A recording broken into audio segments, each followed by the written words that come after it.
that are less safe for both non-targets and the environment. All the other elements of the program that I brought forward, they would no longer apply. The environmental assessments, reporting requirements, things of that nature. The current ready access that any of us have when we call a program to educate on various non-lethal alternatives. Again, that's the technical assistance to resolve a given conflict, especially nuisance animal problems, would be lost. The protocol to only target individual animals within a local population would no longer apply. And the number of animals removed would not be tracked for other agencies to gauge wildlife management activities.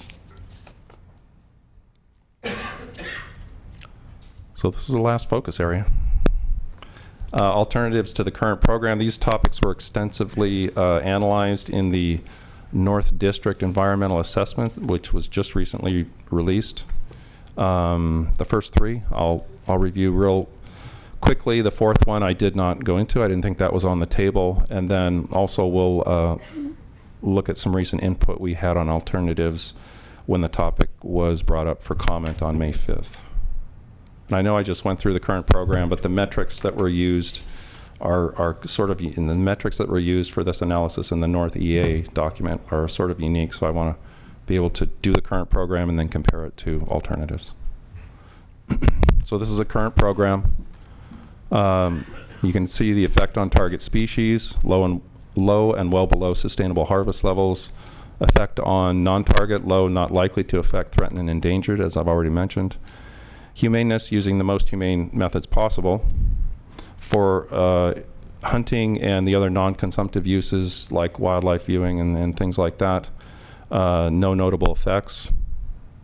Public safety and environment is deemed a relatively low-risk program for that, and cost effectiveness is deemed high. So these same metrics that are on the left side will be used for the next two alternatives. So if the program was not in place, the analysis came up with the conclusions that the effect on target species would likely be the same or higher. Effect on non-targets, the negative effects would basically be higher for non-targets as well. This could potentially be the least humane option. Hunting and non-consumptive uses, it would depend on those first two line items there. It would depend on the measures that would be implemented in the absence of the program. Public safety and environment, there's a potentially higher risk just because the use of different methods would probably occur, and cost effectiveness was deemed low. The third alternative that was looked at in detail in the North District EA was using wildlife services employing only non-lethal methods. So again, it's the program, but they're only doing non-lethal. Effect on target species, probably less take. Effect on non-target species, possibly increased negative effects on the non-targets.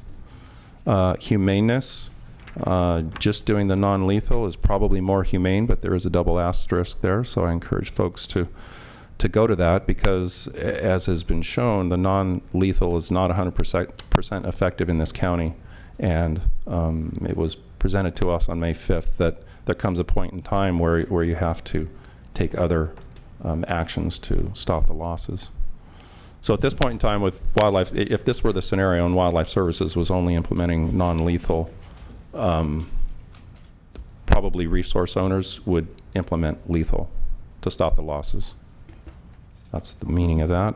Hunting and non-consumptive is the same as alternative 2, and potentially a higher risk, public safety environment, and again, cost effectiveness low.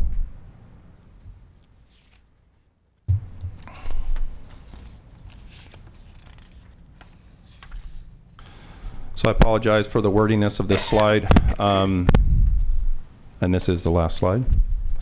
And the board did receive public comment on alternatives when the informational presentation was given.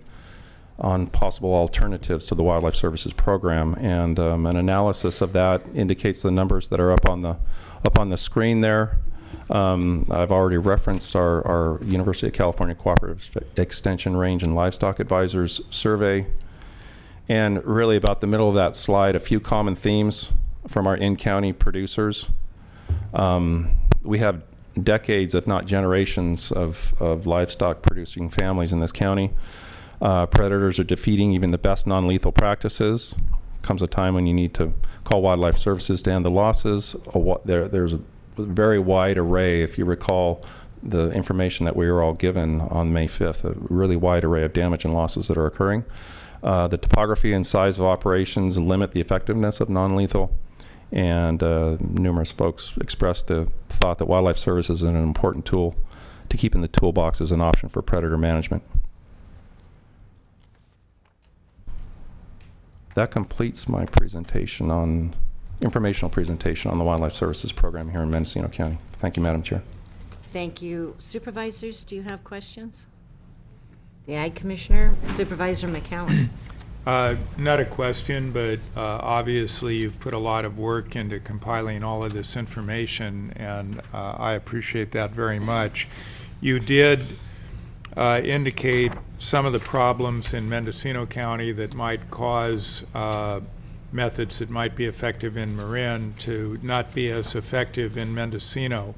Part of that, I think, might be our predator distribution. For instance, we have more bears than Marin, or am I correct in that? Or a number of the predators that are a significant problem for us, they don't have in Marin. That's my understanding. I could be wrong on that, but my understanding is they don't have bear issues. They have very limited mountain lion. Stephanie Larson, I think, is here and may be able to respond to that. Sure. Would you? Thank you. That would be most Stephanie. appropriate.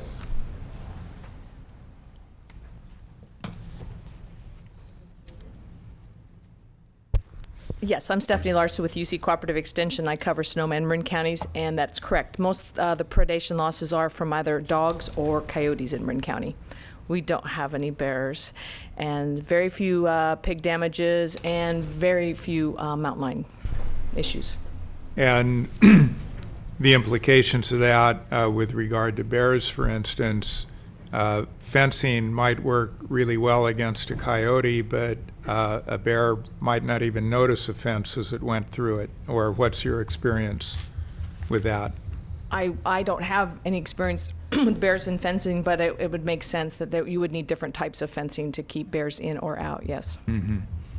And then we did hear a presentation on May 5th about non-lethal methods, and a lot of comments from a variety of people on the effectiveness of the non-lethal methods in Marin and in Sonoma. And is there someone who can speak to how successful those programs are? I don't know if there's anybody here from Marin as well, but in Sonoma County, we have a lethal program. We still have a county wildlife service. Are you county hired trapper. your own? No. In Sonoma, there is a county paid trapper. Yeah, Right. it's the county that pays. It's the county that pays it. There was Okay. a wildlife specialist, but in Marin County, there is not a wildlife specialist. So what has happened over the years, and having been in the beginning of it, followed it, the number of sheep have decreased, the number of sheep producers have decreased, the change from sheep to beef is increased. Currently the program protects more poultry than sheep, and the number of coyotes that have been killed, which is they're not technically documented in, they are displayed, has increased 500%. Mm-hmm. Thank you. Mm-hmm. Thank you. Thank you. Supervisors, any other questions? I'd like to ask you if you would like to go to a break, a 5-minute break, or would you rather carry on? We could have the public comment to this item, Okay. take a break, and then go to the next one. Okay, sounds good. And as I mentioned before, I'm going to call names. This is the presentation. The actual, that's 5F. And 5G will be the next item on our agenda, and that's consideration of and potential action on the Integrated Wildlife Damage Management Program. And it goes on further. So if you're here to speak to this one, come speak.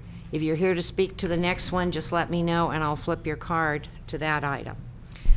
Janine Pfeiffer?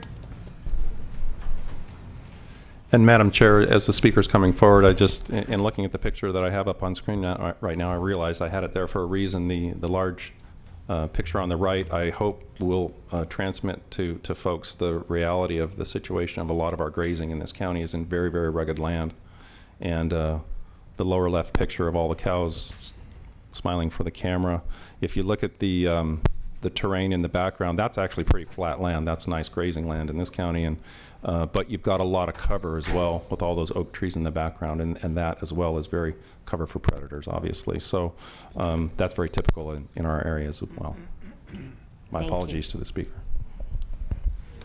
Dr. Janine Pfeiffer, thank you, Madam Chair, Board of Supervisors, members of the public. And I thank the Ag Commissioner for your report.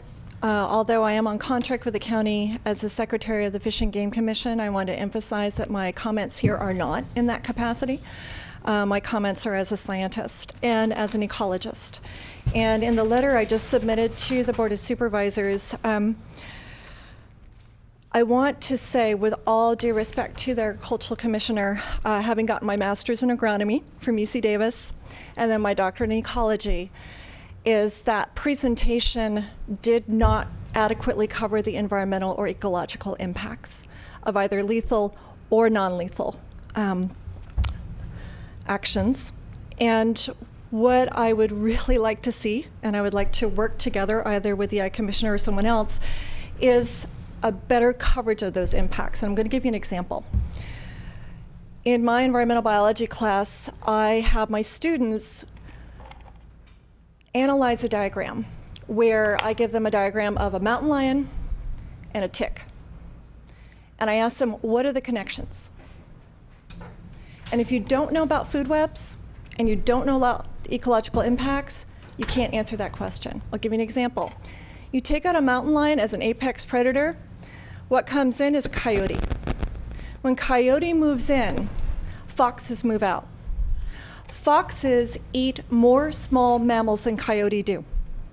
Because foxes are responsible for a higher take of small mammals, when foxes move out, ticks move up.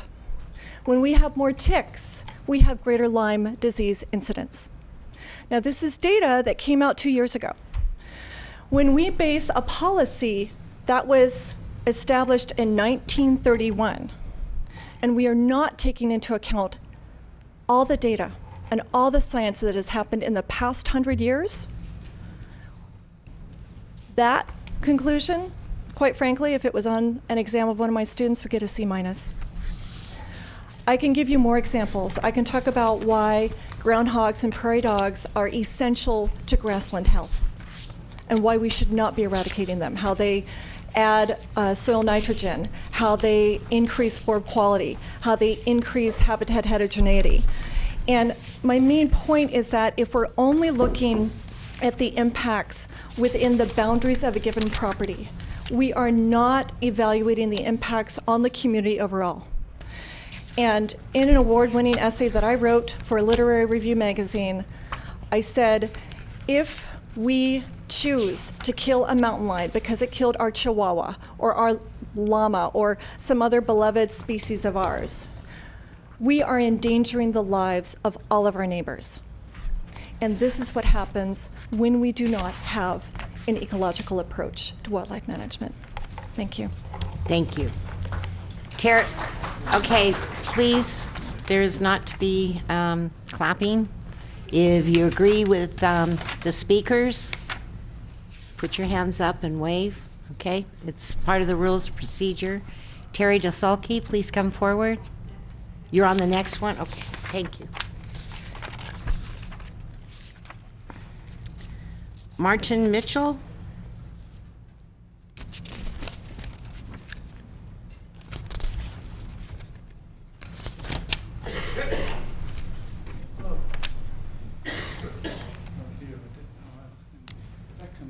list. Oh, dear supervisors, this is just a brief description of a rather traumatic experience I had several years ago. It involved viewing a dead body of a mountain lion shot by Wildlife Services hunter after it had taken a lamb from a small neighboring flock of sheep. The hunter's dogs had treed the animal, and he shot it out of the tree. So simple. Seeing the dead body of this sleek and powerful animal, I was struck by its beauty, and in particular the size of its paws, which matched the size of my own large carpenter's hands. I was sad to see such a magnificent animal laying in the back of the hunter's pickup truck, and I'm asking the county to undertake a more humane and ecological way to protect livestock without culling these top predators. In this case, I think the sheep could have been corralled at night. Thank you. Thank you, sir. Jennifer Molitor? My name is Jennifer Molidor. I work at the Center for Biological Diversity, and my specialty is animal agriculture and its impact upon wildlife. I'm a native of Sonoma County. I live in the mountains with ranchers, farmers, foxes, coyotes, lions, Cooper's hawks, vultures, raccoons, and so on. I love Mendocino County, and I respect that our needs up here are different than the needs of those down south. I also cherish our natural areas and the way we live with, not against, the wild. I have friends who are hunters, large-scale ranchers, small-scale farmers, as well as conservationists and naturalists, all types of people who value our natural world. I understand the issues here, and I'm not an outsider. But I don't blame ranchers for wanting to protect their families and their livelihoods. Times are tough. However, I do believe there are better ways, effective, humane, cheaper ways to manage wildlife while protecting our heritage and our homes. But we have to be careful when using public money to kill wildlife. Wildlife Services is known for being reckless, and we must take that seriously. I know new ideas seem funny at first, like guard llamas, but they are effective. Guard llamas, dogs, riders, clearing boneyards, fences, flares, spotlights, noise boxes, and on can help us coexist with wildlife. Tricky problems need smart solutions. Killing as a first option is not safe or smart or effective. For example, killing coyotes guarantees more coyotes, not less. Killing predators impacts every other species. They're fundamental to our ecosystem, and killing has to be avoided when possible. U.S. Fish and Wildlife Services just today announced that the eastern mountain lion is now extinct. There's a logical reason for concern when an environmental review is not conducted on a controversial killing program funded by taxpayer dollars. We all have a stake in the health of our land, and at a fundamental level, without the land, none of us will survive. Because that's what we all have in common, we are proud of our land, we live close to it, we live with it, and that means we must do whatever we can to live with wildlife, not despite it. It is important to remember that this controversial killing program is under investigation by the Office of the Inspector General. An environmental review of its impact on a county that uses taxpayer dollars to fund it is not only good sense, it is the law, and the law protects us all. Under CEQA, California law makes sure we have clean air, clean water, thriving ecosystems. Our leaders hold the public trust to protect the land that we all share, including native wildlife, and we look to you for protection of that common good. I thank the county for listening to all the voices on this issue. Thank you. Jessica, looks like Bloom. Yes. Next one? Yes. Okay. Thank you. Ann West.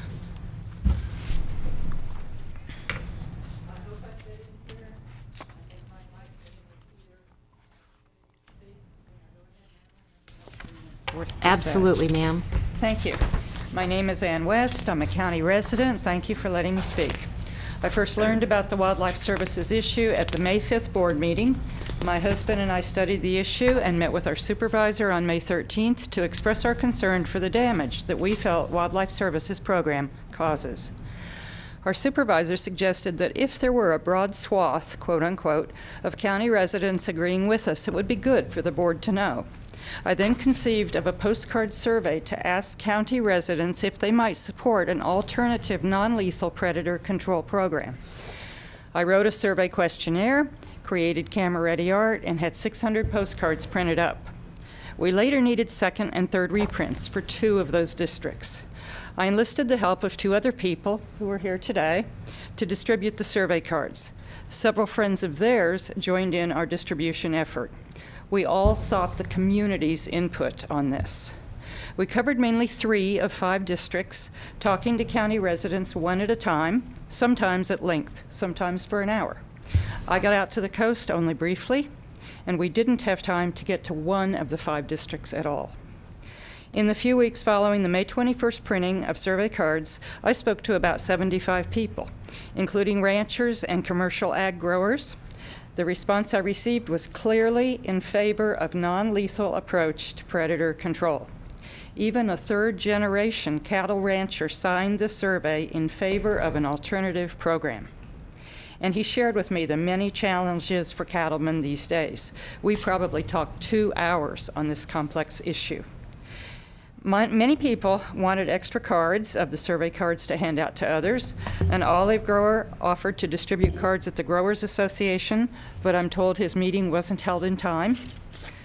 I would say about 90 to 95% of the people I queried claimed to support the idea of an alternative to wildlife services, preferring a non-lethal approach or at least a modification to the current program.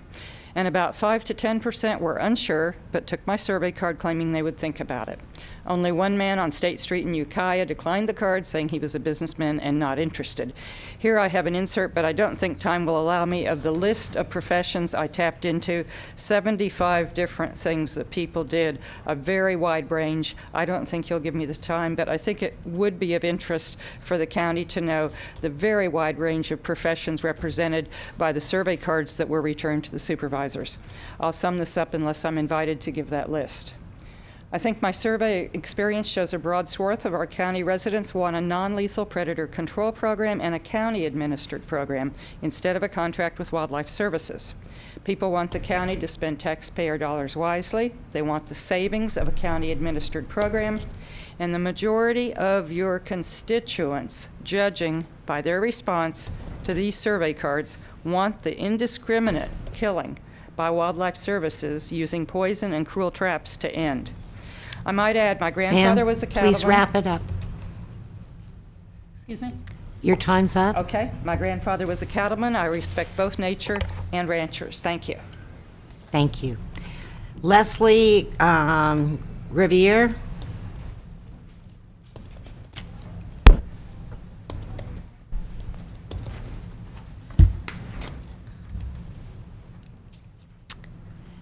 Please restate your name for the record. Hi, my name is Leslie Gravier. Thank you all for hearing this issue.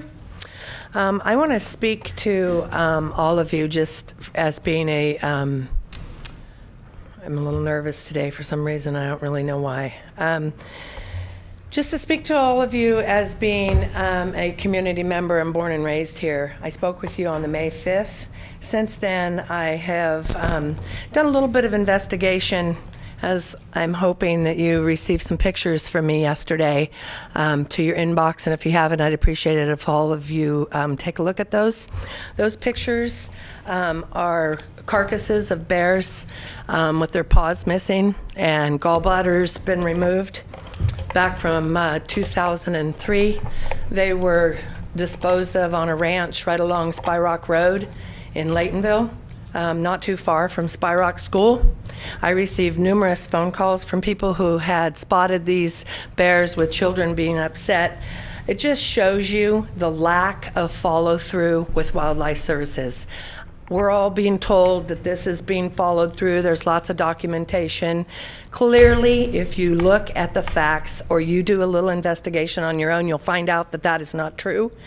Our Fish and Wildlife folks, to save their own tail, hold a lot inside because they don't want to be discriminated against, but they don't work extremely well with Fish and Wildlife Services. I personally have had numerous Fish and Wildlife guys say that they can't do a whole lot with it. They do get depredation calls. They've issued depredations, and the depredations have been changed. So what are they going to do? They're going to go above the federal guy who asked for the depredation and got a depredation for one? Or are they going to go with the fact that he took out more animals and now that's been changed? I just ask you guys to look at this because it's a 100-year-old program, and we are clearly not 100+ years old, all of us. We need to have some logic here. Fish and Wildlife Commission, I loved her statement. There's a lot of groups in this county that would love to work with them to make this work so your phone calls aren't, or your phones aren't going off the hook with phone calls. And I would appreciate it if you guys would take the time and do your due diligence on this issue. Thank you. Thank you. Guy Mitchell?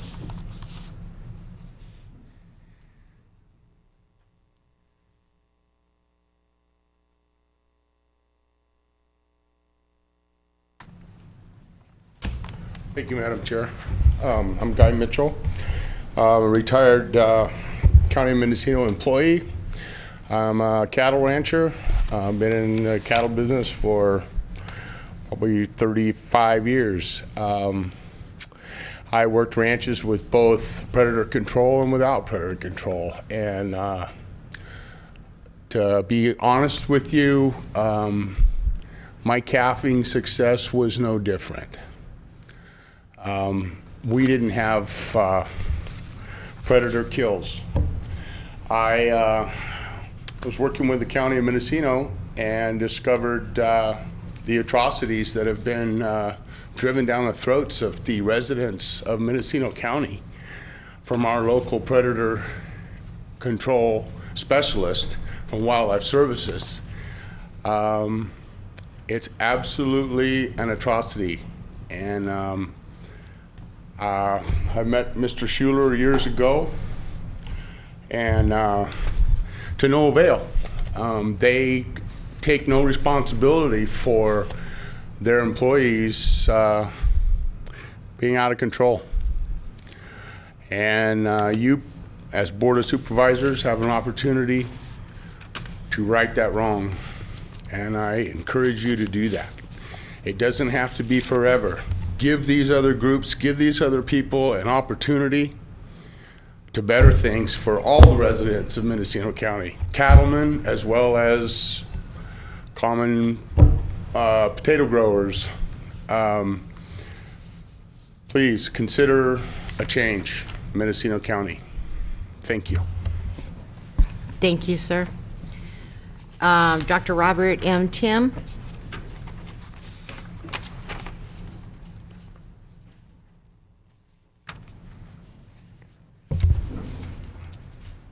Madam Chair and members of the board and ladies and gentlemen, my doctorate is also in ecology from UC Davis, as one of the earlier speakers mentioned. I empathize with you in your position here, as several years ago as director of the Hopland Research and Extension Center, I was attempting to resolve conflicts caused when one researcher's project animals were eating another researcher's project animals, and caught between coyote researchers on one hand and sheep researchers on the other hand, who, pardon their expression, were at each other's throats. There wasn't a lot of middle ground to be had.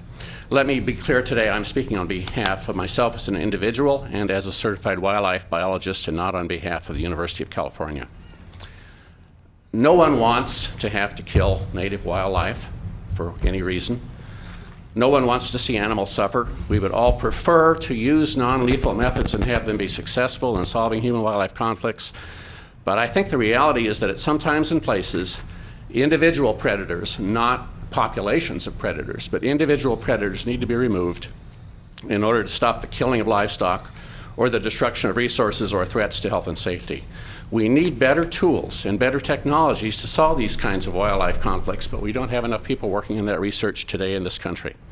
Unfortunately, those who do predator management have lost some of the most efficient and selective tools that we have had in the past, such as the livestock protection collar, and that was largely because of the actions of those who oppose all forms of lethal control of predators. Several speakers at last month's meeting, I noticed, noted the need to make this decision based on science. And other individuals spoke from their emotions about the killing of coyotes or bears or other predators or what they believe to be environmental disruption caused by wildlife services. The ranchers and agricultural producers I listened to who speak last month spoke factually about the losses they had experienced firsthand and the help they had received on many occasions from wildlife services. They probably could also have described their own emotions when finding lambs bitten on the throat and eviscerated, or their heifers killed while calving, or their vineyards destroyed by feral pigs or bears, or their guard dogs severely injured by a mountain lion.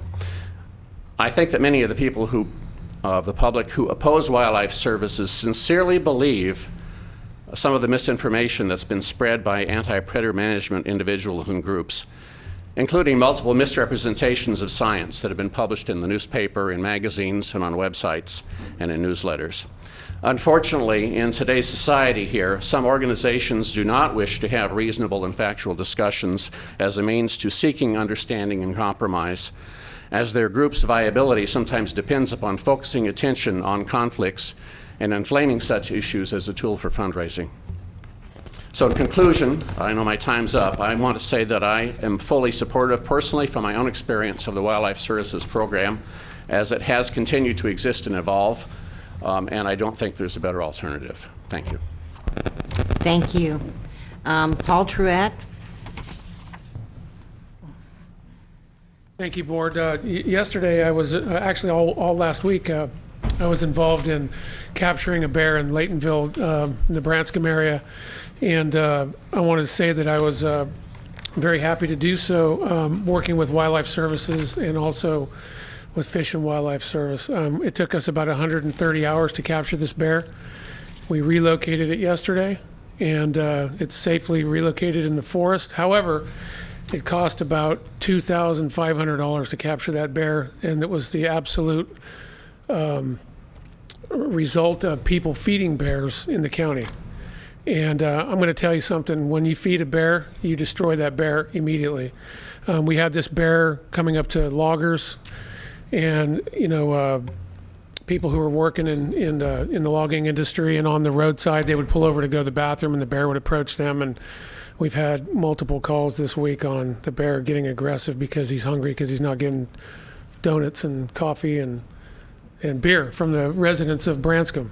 So I would just encourage us to come to a common sense approach of this problem of wildlife services. And one of the disingenuous things I'm hearing today is we're calling this wildlife services approach a lethal methodology, but it's definitely not a lethal only methodology.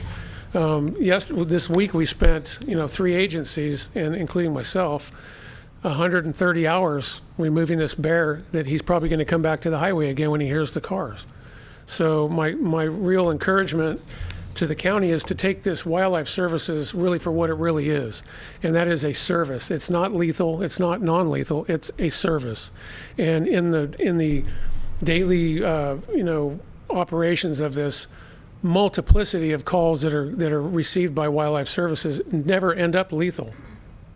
They end up non-lethal. And so I would really encourage the county of Mendocino to also ask the question of the committees and the associations that are attacking the program of wildlife services, if they have a CEQA and an environmental impact report done on their programs.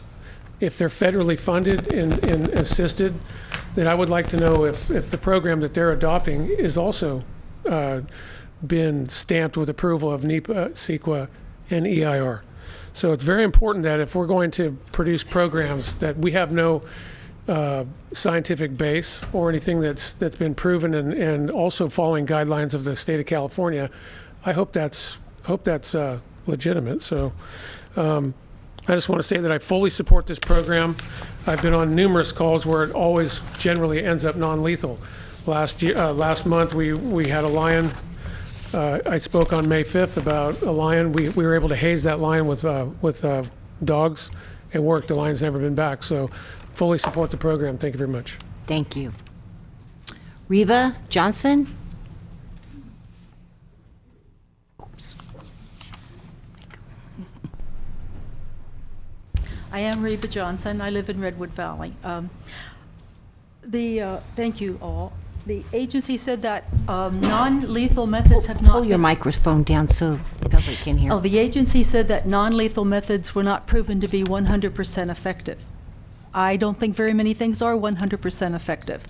I believe that killing, and I understand there are quite large numbers of killings and maimings, that's 100% effective. I would only add that California was built upon the principle that indigenous people were inconvenient and costing profits, and so they were murdered, driven out, almost exterminated, and this goes all around the world for people who are indigenous. And I think we can do better than lethal methods here. So I would ask that we would study this further. Thank you. Thank you. Michael, I guess I better put my glasses back on. Riff, please restate your name for the record, sir. My name is Michael Reif. I am a resident of the city of Novato in Marin County, California. I spend a lot of time up here in beautiful Mendocino County, and it's a pleasure to speak to you all. The one thing I wanted to share with my experience as a resident of the city of Novato is that 20 years ago when I moved into this town, it's a residential neighborhood, I'm within the city limits, we had never heard of mountain lions and coyotes and whatnot. And in recent years, we have unbelievable amounts of coyotes within the city limits of Novato. I live 4 houses away from Sinaloa Middle School, and the coyotes go through that school on a nightly basis. Within the last 3 months, I have actually been stalked by a coyote while walking my dog. And I'm a 6'2", 200-pound guy, and to know that I was stalked by a 40-pound coyote was pretty intimidating. Fortunately, knowing a little bit about wildlife, I was able to handle, scare the coyote away with non-lethal method. But my point is that we have a non-lethal program in the county of Marin, and our population of coyotes have skyrocketed. My wife and her friends will not walk dogs early in the morning or in the evenings. And my suggestion to the county of Marin is that you leave all options open. Of course, non-lethal is the one that we all hope and will be the most successful. However, push comes to shove, and there's a health and safety issue, and we do have that in my neighborhood. Some things have to be considered, and our non-lethal program in Marin County is not working. Thank you very much. Thank you, sir. Stephanie Larson.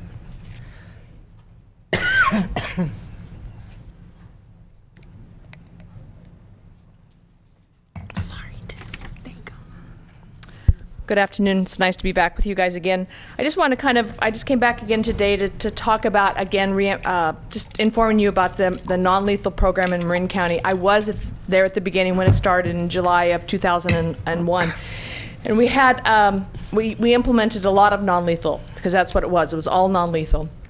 And as I mentioned, we paid for indemnification losses, and after 2 years they eliminated the indemnification losses because the losses were so high the program couldn't cover it.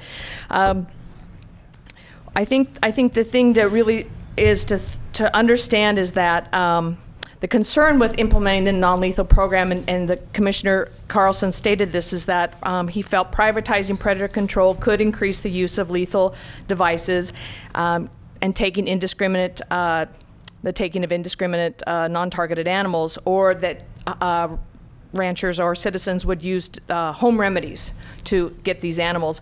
Well, Wildlife Services documented in 1999 that 17 coyotes were killed, and then in 2000, 14 coyotes were killed, and that's when the program ended.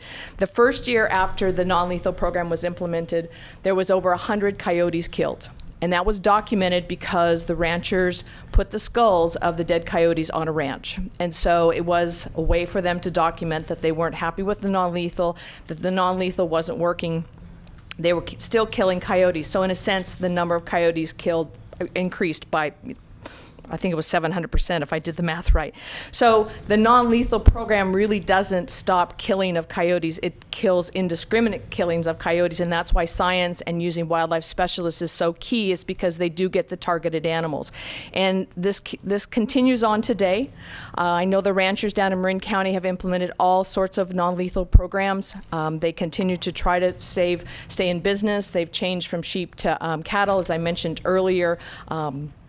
Mostly the sheep business has really decreased in Marin County. We have a lot more poultry folks implementing the non-lethal program. But I just really think you need to understand that if you really want this whole, the ecological approach, you need wildlife specialists to do it, and that's where they are. And so my concern is that if a non-lethal program becomes into Marin County, in a county that has such a change, different demographics, geographic topography than Marin County, there will be a lot more indiscriminate killing, a lot more home remedies, and the number of wildlife that are saved will be decreased. And I just feel that if you implement a non-lethal program solely, that the number of animals will kill at least 500%. Thank you. Thank you, Dr. Larson. Monty Murick? Oh, okay. Jonathan Spitz? Oh, the second one? Thank you, Jonathan. Tracy Peller?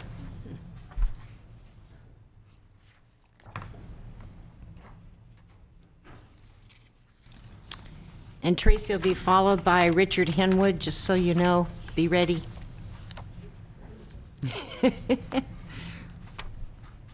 Hi. So my name is Tracy, and I lived in Tahoe for over 10 years, and I was there when we created what's called the Bear League, and that's Bear Education Aversion Response. And I don't think it's about a lethal or non-lethal, because both do happen, but where the power is, whether it's local or from out of the area. I would love to have a local trapper that we hired and agreed upon, and because that is a part of what happens. So I know that so the Bear in Bear League stands for what I just told you. So maybe we could come up with programs to educate, to be responsible for phone calls, so they're not calling here. But I had very little time to get myself together before I'm here. I just found out yesterday, or a couple of days ago, I'm coming. So anyway, so let me get my thoughts together for one more second. Yes, so I have an idea, and we're going to start a little project right now. We're actually meeting on the 26th to start our own wildlife response group. And I'd like you guys to give us a chance. I'd like you to give the town and the townspeople and the community a chance to show up. Anyway, that's all.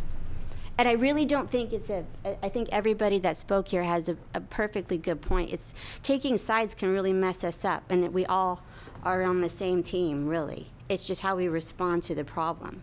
And I think we all need each other. And I think that abuse of power is the scariest thing, and that's what we're just, isn't okay. Thanks. Thank you. Richard Henwood?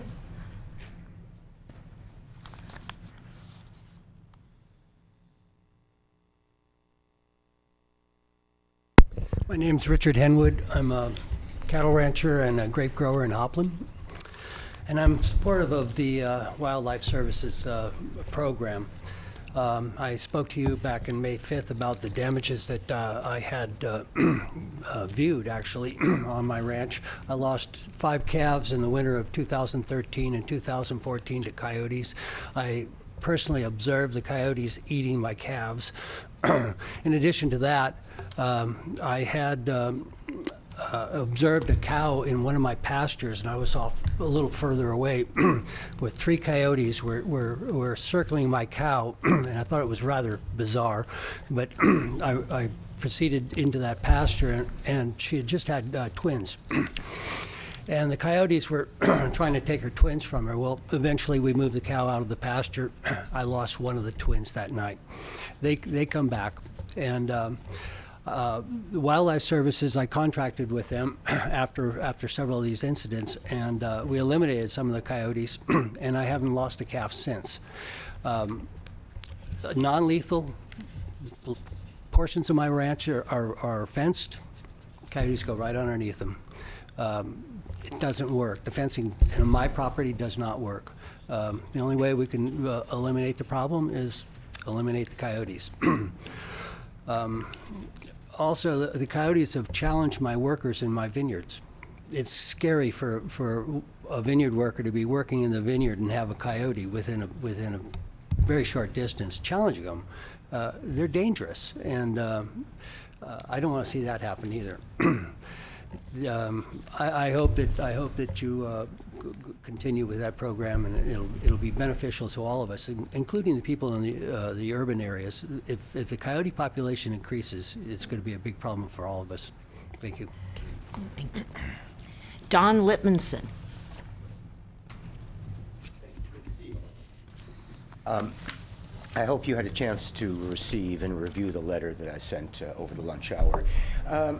I wouldn't like to see this whole issue devolve into a lethal versus non-lethal approach issue. I think what we have here is, do we accept the notion of the maximum possible coexistence between people who live in rural areas and people who encounter wildlife? If you live in a rural area, it's inevitable. I've been through this with my chickens. I've lost chickens. I have a responsibility to fence, to spend the money, to take the time to keep the fences intact.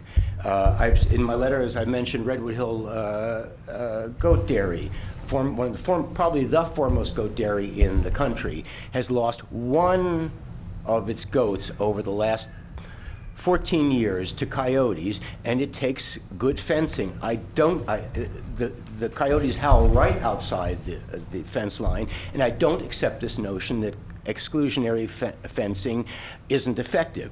You may not be able to use the lightest weight fencing, but we have to get into best management practices here.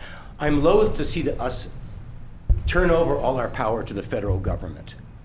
This is a matter that really calls for stakeholder meetings of the sort we had for the Marine Protection Act back when, that had this very fine result of creating sanctuaries in some areas and leaving other areas open to commercial activity.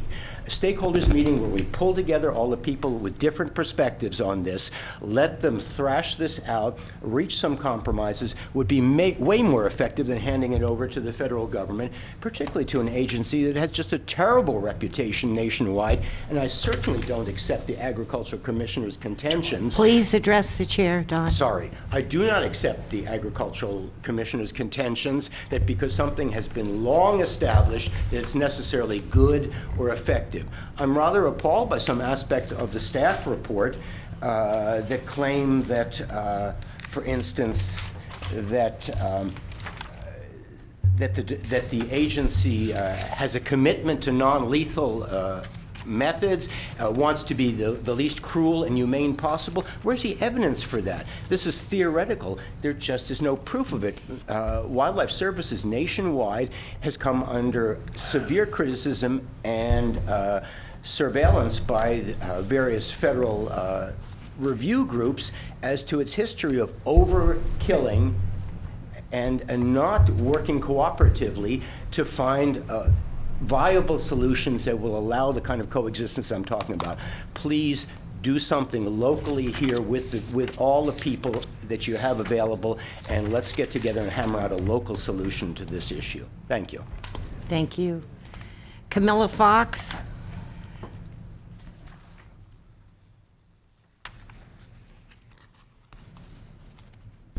Good afternoon, Supervisors, Madam Chair. Camilla Fox, Executive Director and founder of Project Coyote.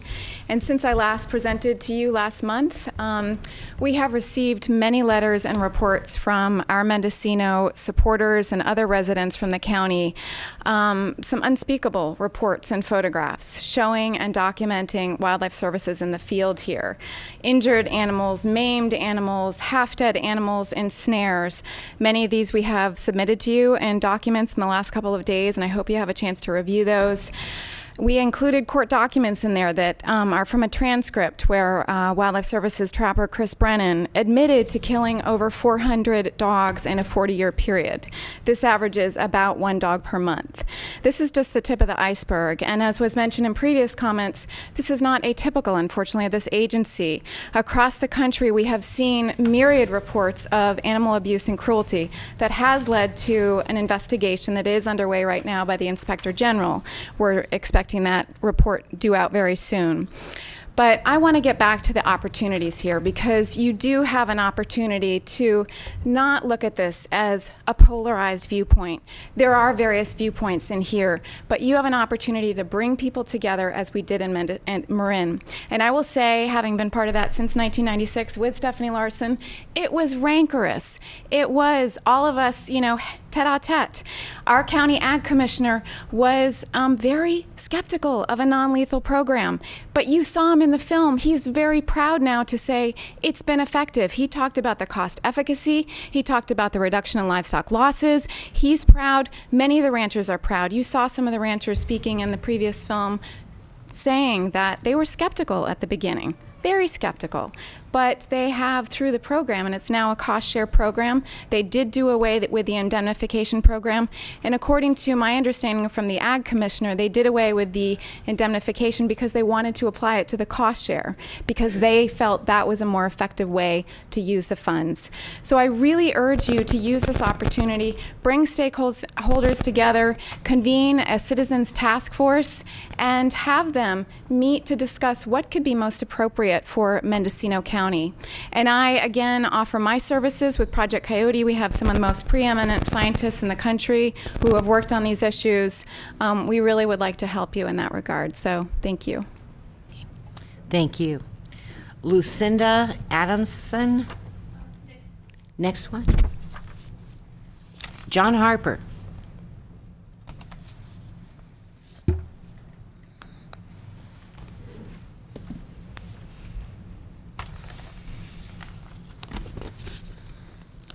Hi, my name is John Harper. I'm the University Livestock and Natural Resources Advisor for Mendocino and Lake counties. In the past, I've summarized the science, the history, and the impacts of the predation and other wildlife damage on livestock and rangeland. I've also provided information on the zoonotic disease risk to humans from certain wildlife species.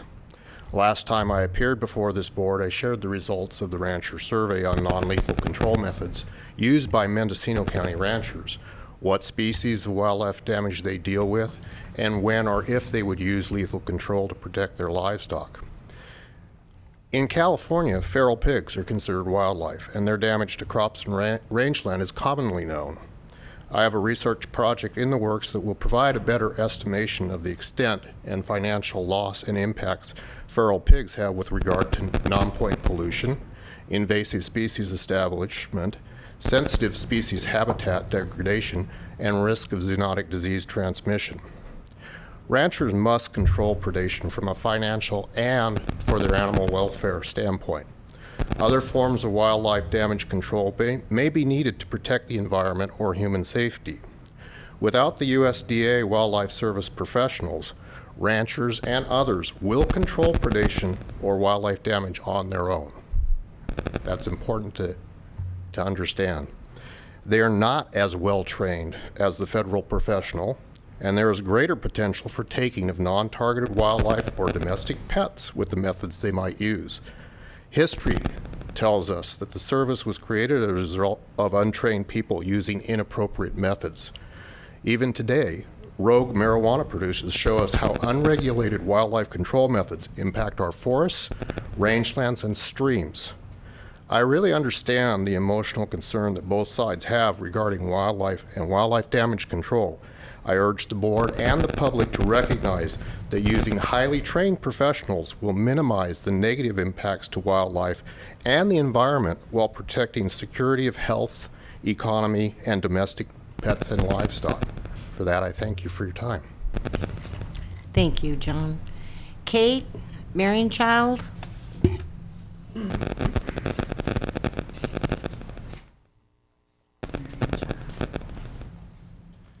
Hello, my name is Michael Charnas. Kate Marienchild could not be here. She had to go to be the keynote speaker at the Audubon gathering, so she asked me to read in her stead. The proposed renewal of the county's contract with Wildlife Services is counter to the interests of Mendocino County and its ranchers, as well as its livestock, its wildlife, and its ecosystems. Here is some of my reasoning. Renewal of the contract is likely to result in litigation costly to the county. In 1976, the California Attorney General ruled out common sense objections, stating that counties are required to prepare the EIRs before proceeding with lethal predator control. That ruling still stands, and the legal team that brought litigation against the county is prepared to pursue this issue as long as necessary. 2. Research shows that the killing of coyotes results in burgeoning coyote populations and ever-increasing livestock fatalities. If lethal controls are the county's first form of response, county taxpayers will have to spend escalating amounts of money on snaring and shooting coyotes. 3. Use of non-lethal predator control methods would provide jobs and income to county citizens, such as shepherds, fencing contractors, building contractors, veterinarians, and suppliers of predator deterrents, guard animals, electric fencing, lights, water sprayers, sirens, etc. 4. Mendocino sells itself to tourists with the theme of wilderness, waves, and wine. I can imagine a future tourist boycott of our county as word spreads among wildlife lovers that Mendocino County pays a merciless killer who hunts mountain lions with dogs before shooting them out of trees, who ties up live chickens in traps and leaves them for days without food or water, someone who prides himself on having killed at least 400 dogs, and who named his ranch Dead Dog Ranch. Someone who kills bears without even advising homeowners to remove garbage from their decks. The birders who visit this county will not be happy to hear about the avian species that die at the trapper's hands as collateral damage. Species like red-tailed hawks, meadowlarks, and western kingbirds. Additionally, I object to the use of taxpayer money to subsidize ranching interests, especially when it is ultimately counter to ranchers' interests. I recognize, however, that something must be done to protect livestock. I therefore support creating an ad hoc committee to develop a program like that used in Marin, adjusting it to the needs of our county. We can make it work. Kate Marienchild. Thank you. Thank you, sir. Robin Sunbeam?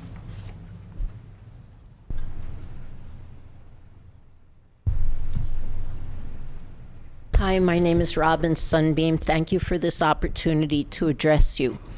I have a small urban poultry farm, and my poultry are threatened by predators. I've lost poultry. I've lost lots of eggs.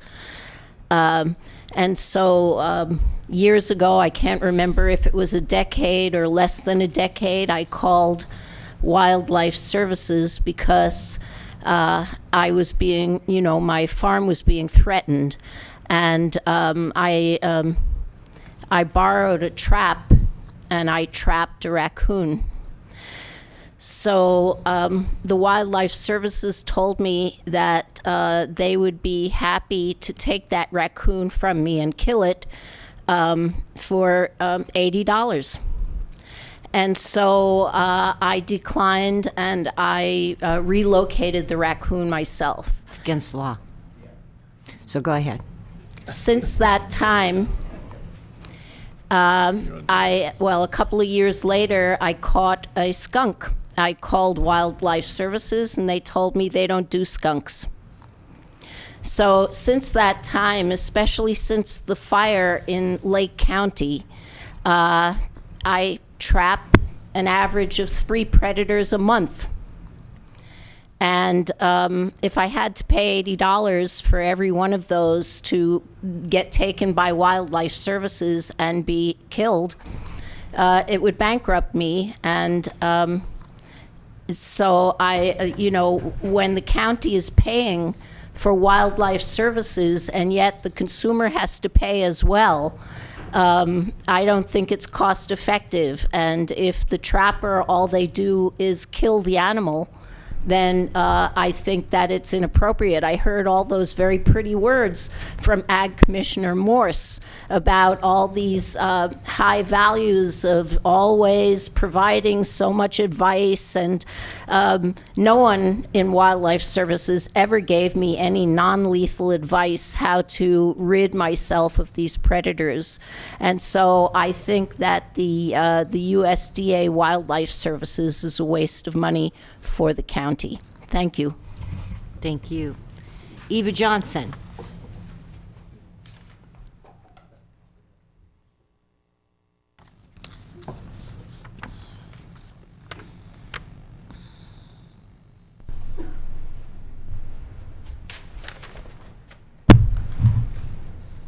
I'm afraid about what you might have in that bag, Mrs. Johnson. A raccoon? A raccoon? Okay, thank you. Eva Johnson, Boonville, and if you've ever been to Boonville on Highway 253 at the intersection is my property. Livestock only. I've not heard anybody here talk about sheep. Am I the only one left? Anyway, I've been with the Wildlife Services for years, actually probably since they began. I still am, and as long as there is a service, I will be. Without them, I wouldn't be here. You would be looking at Johnson Ranch subdivision, not a ranch. What I brought with me was a non-lethal device. My husband's been gone 22 years, and this was part of his invention. It's a recorder. You put a cassette tape in here. It has an electric eye that when it gets dark, on goes the recorder. It worked for about a month, 6 weeks. The coyote figured out what was going on, and they just took another way around to get to our sheep. And as far as non-lethal, what would be the solution? You're going to have to get rid of the animal, as Wildlife Services do. If you move it to somewhere else, you're just giving someone else the problem. It doesn't solve it. I like bears. I think mountain lion are beautiful. But then when they threaten my sheep and my cattle, then it's a different story, because that's my pocketbook.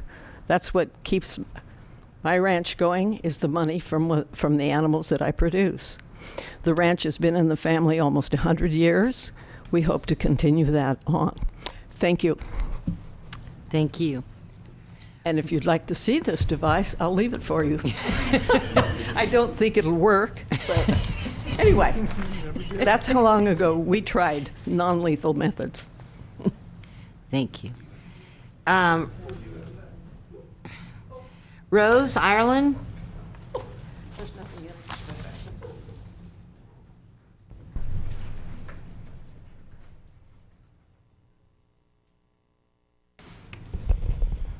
Hello, my name is Rose Ireland. Thank you all for hearing us today. I've been a Mendocino County resident for over 12 years. My husband and I live off-grid in a remote mountain area, much as what he's describing there doesn't look very remote, actually. It's much rougher than that in many of the areas. 13 miles up a dirt road. In 2005, I went to visit a neighbor's house several miles away. When I got there, they told me they had a bear in a trap. I asked what damage the bear had done, and they said nothing yet, but what if one climbed inside their fence and got in, and who knows what it might do? It was kind of confusing, and then they admitted that they had called the local federal trapper, who's also their friend, and decided to bring a large mobile bear trap that they had then filled with garbage and smeared with salmon in order to bait the trap, which you may ascertain is illegal. They had caught a young 2-year-old bear who hadn't done anything, and they admitted, but followed its nose to the scent of the fish. When I went and saw the bear in the trap, it was hunched over, had been there for over 14 hours, sitting in its own feces and urine, no food or water. At the time, I didn't know to ask if they had a depredation permit or not. I've learned since then, though. In over 12 years as a remote Mendocino rural resident, we've never experienced odor and noise nuisances. We have had a bear come over a fence and go, to an apple tree, and it took some and left some. That's kind of part of being out there. We took that as fair game. It didn't do any other damage. And none of the residents around my immediate local area have either called for or needed the services of wildlife services. In general, people do, if it's a skunk or a raccoon or something, will trap it themselves and relocate it. Legal or not, that's the quickest way. It's no secret to many that in our area, the wild pig problem and wild turkeys have partially arisen from local hunters releasing them for hunts and them spreading. I am a biologist, but you don't need to be a scientist to understand that if you simply just kill a predator, another will take its place. The coyotes are showing us that until they're all gone. As we just heard, the eastern mountain lion has now been declared extinct, and where's the bear on the flag that they fly at the rodeo? Please consider at least working together with some of these groups and trying the non-lethal, some combination of that. Most of us moved out to an area that far so that we can be with wildlife and live together. Thank you very much. Thank you. Larry Tunzi?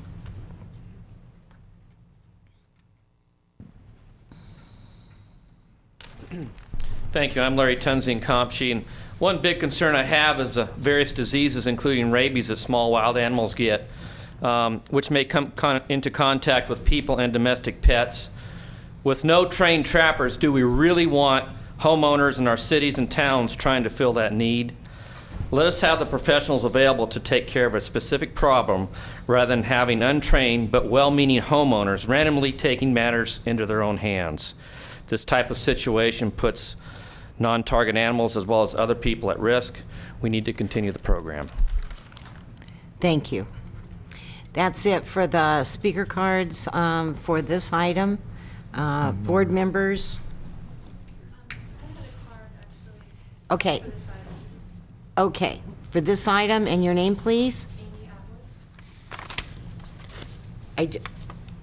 Just come forward. Why don't you come forward and give your name?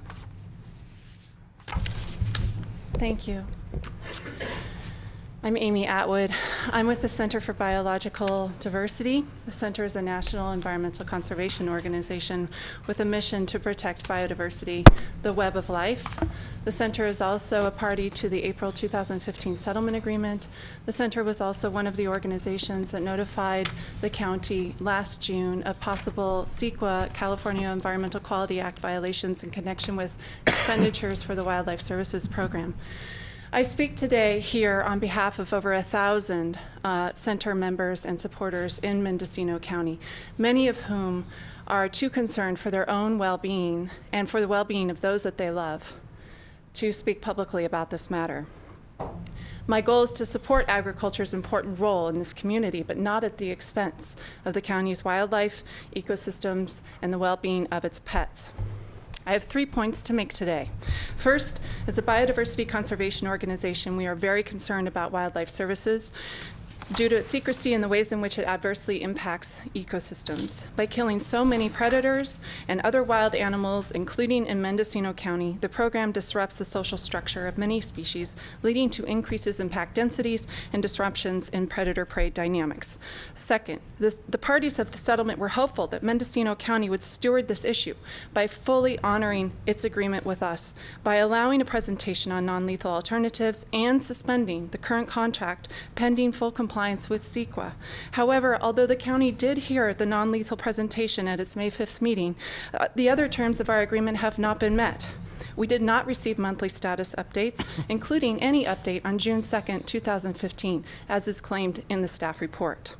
And instead of taking the time necessary to fully investigate the issues and to hear the concerns through preparation of a full environmental impact report, which would involve development of the facts, examination of less impactful alternatives, and public participation, you have been evidently advised to approve exemptions to a preparation of an EIR that simply will not withstand scrutiny. I know that my time is limited, so I have presented you with this letter with my comments, but I'm going to skip to the final point. I work on this issue nationally, and I'm familiar with Wildlife Services local activities in many venues. However, I have never before seen a local Wildlife Services program that has killed and tortured not just so many wild animals, but also so many family pets with impunity. The highly selective materials that have been cited in the staff report, which should be in an environmental impact report, do not tell this aspect of the problem. Thankfully, our members could rely on our coalition to make sure that these many atrocities are put squarely before anyone who reviews the record in this matter.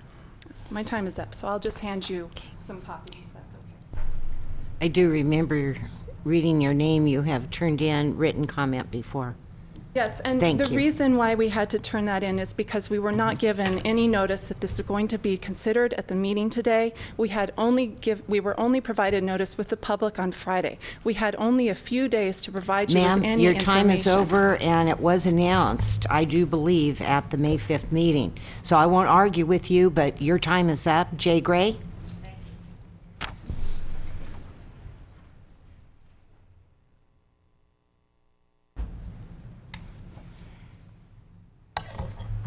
Thank you, Madam Chairman. Supervisors, it's been a long day. I would like you to know that I am in support of the program to go ahead and, well, the one we're talking about in favor of, thank you. I get a little mixed up there. Okay. So in Fort Bragg, where I live, I have a ranch, and it's been there 100 years in my family. It's very forested, very steep, and it's very hard to keep predators out. We used to have a lot of coyote, and now we don't have any. What we have is 1 million bear. So the bears do most of the damage, and we leave the bear alone. They don't kill the animals for some reason. They're very happy with the bears, with the berries and the apples on the apple trees, and you know, they ruin a 100-year-old apple orchard, but I don't fight with them because they're not killing anything, right? So I leave them alone. But the lion, that's all he wants is my sheep, and I am a sheep rancher in Mendocino County, and I do have a problem with lion. And there isn't anybody that I can call and rely on that is as important as Chris Brennan has been for me. I call him any time of day, and he's there. He's very thorough, and he is an honorable man, and I'm appalled at the writing of the Sunday Chronicle and the articles that they wrote about him. It's terrible. But anyway, I needed to say that, I guess. So we need to have professionals to call on.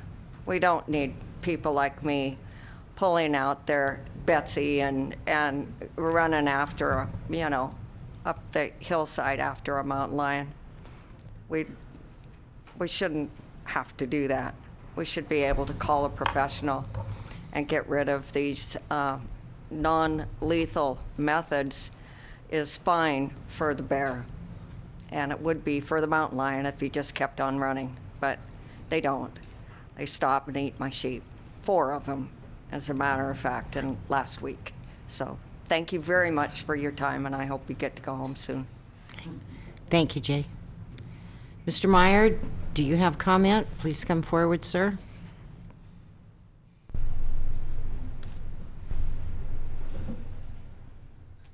Thank you, Madam Chair, board members. Larry Meyer, representing my family, myself, our ranch, cattle company.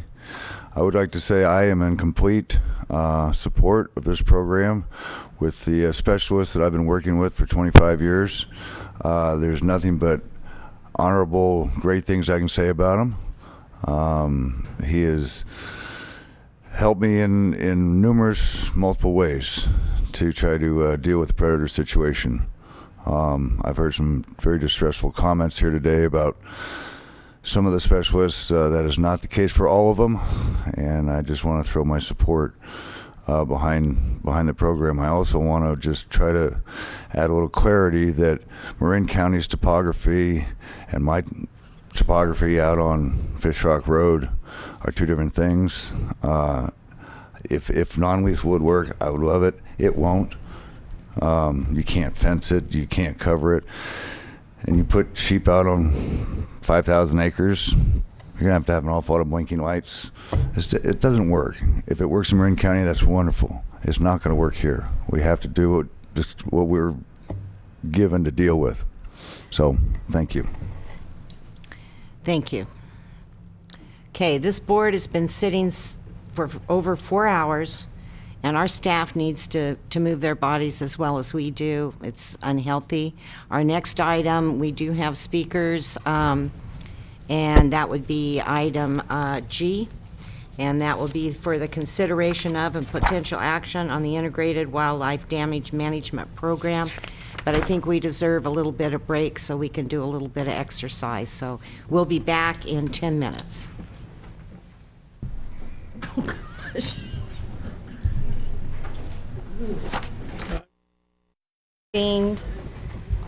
Well, maybe I need to go back to item 5F.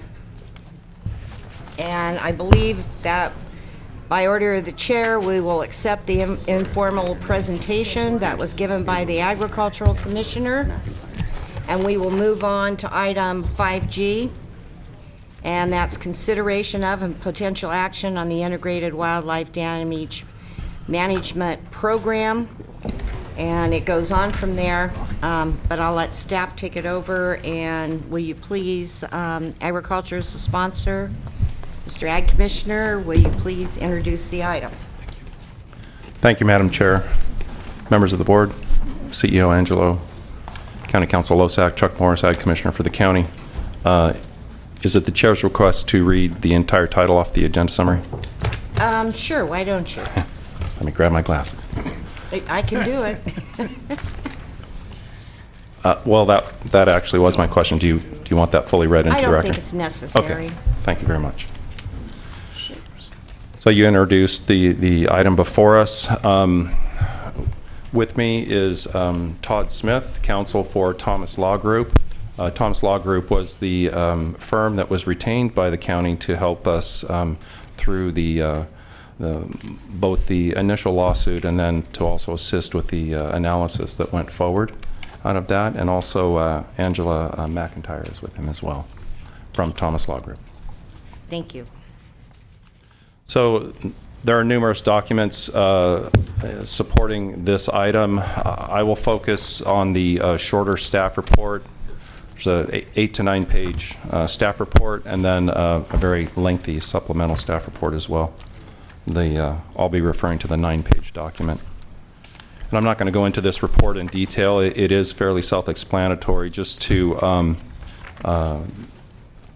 point out that the first page gives a brief history of the recent events that have transpired and about the county entering into the contracts.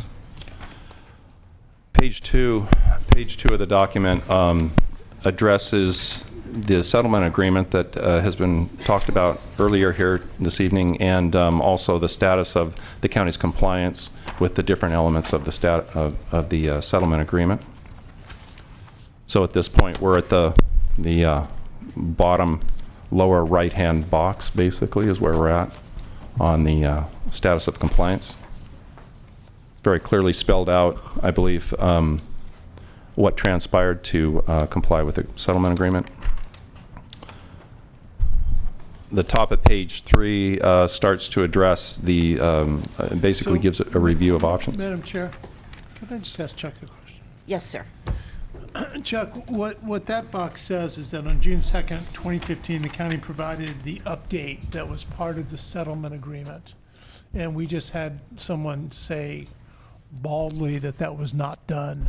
So we're correcting the record on that. And through the chair, I would defer to Mr. Todd Smith to give a reply to that. Okay. Mr. Smith? Good evening. Hit the button. I did. Yeah, there you go. Good evening, Chairperson Brown and fellow supervisors.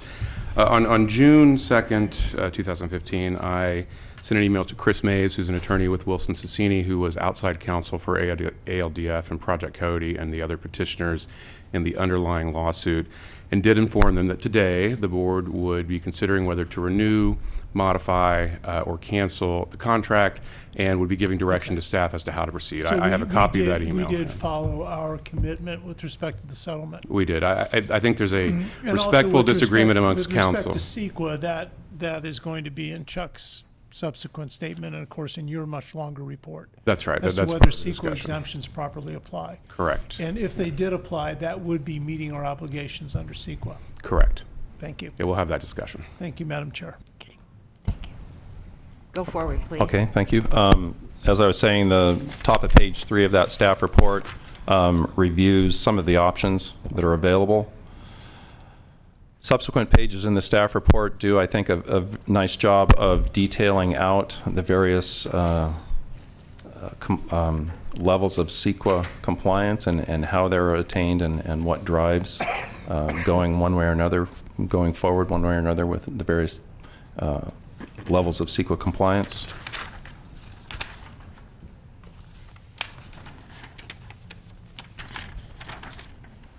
So actually, that continues on to page 7, and the staff recommendation is there. To cut to the chase, I think the second paragraph under staff recommendation on page 7. Staff has carefully reviewed the proposed project and has concluded that the board's approval of the Integrated Wildlife Damage Management Program is categorically exempt under CEQA Guidelines Section 15307. I have to get my glasses, excuse me.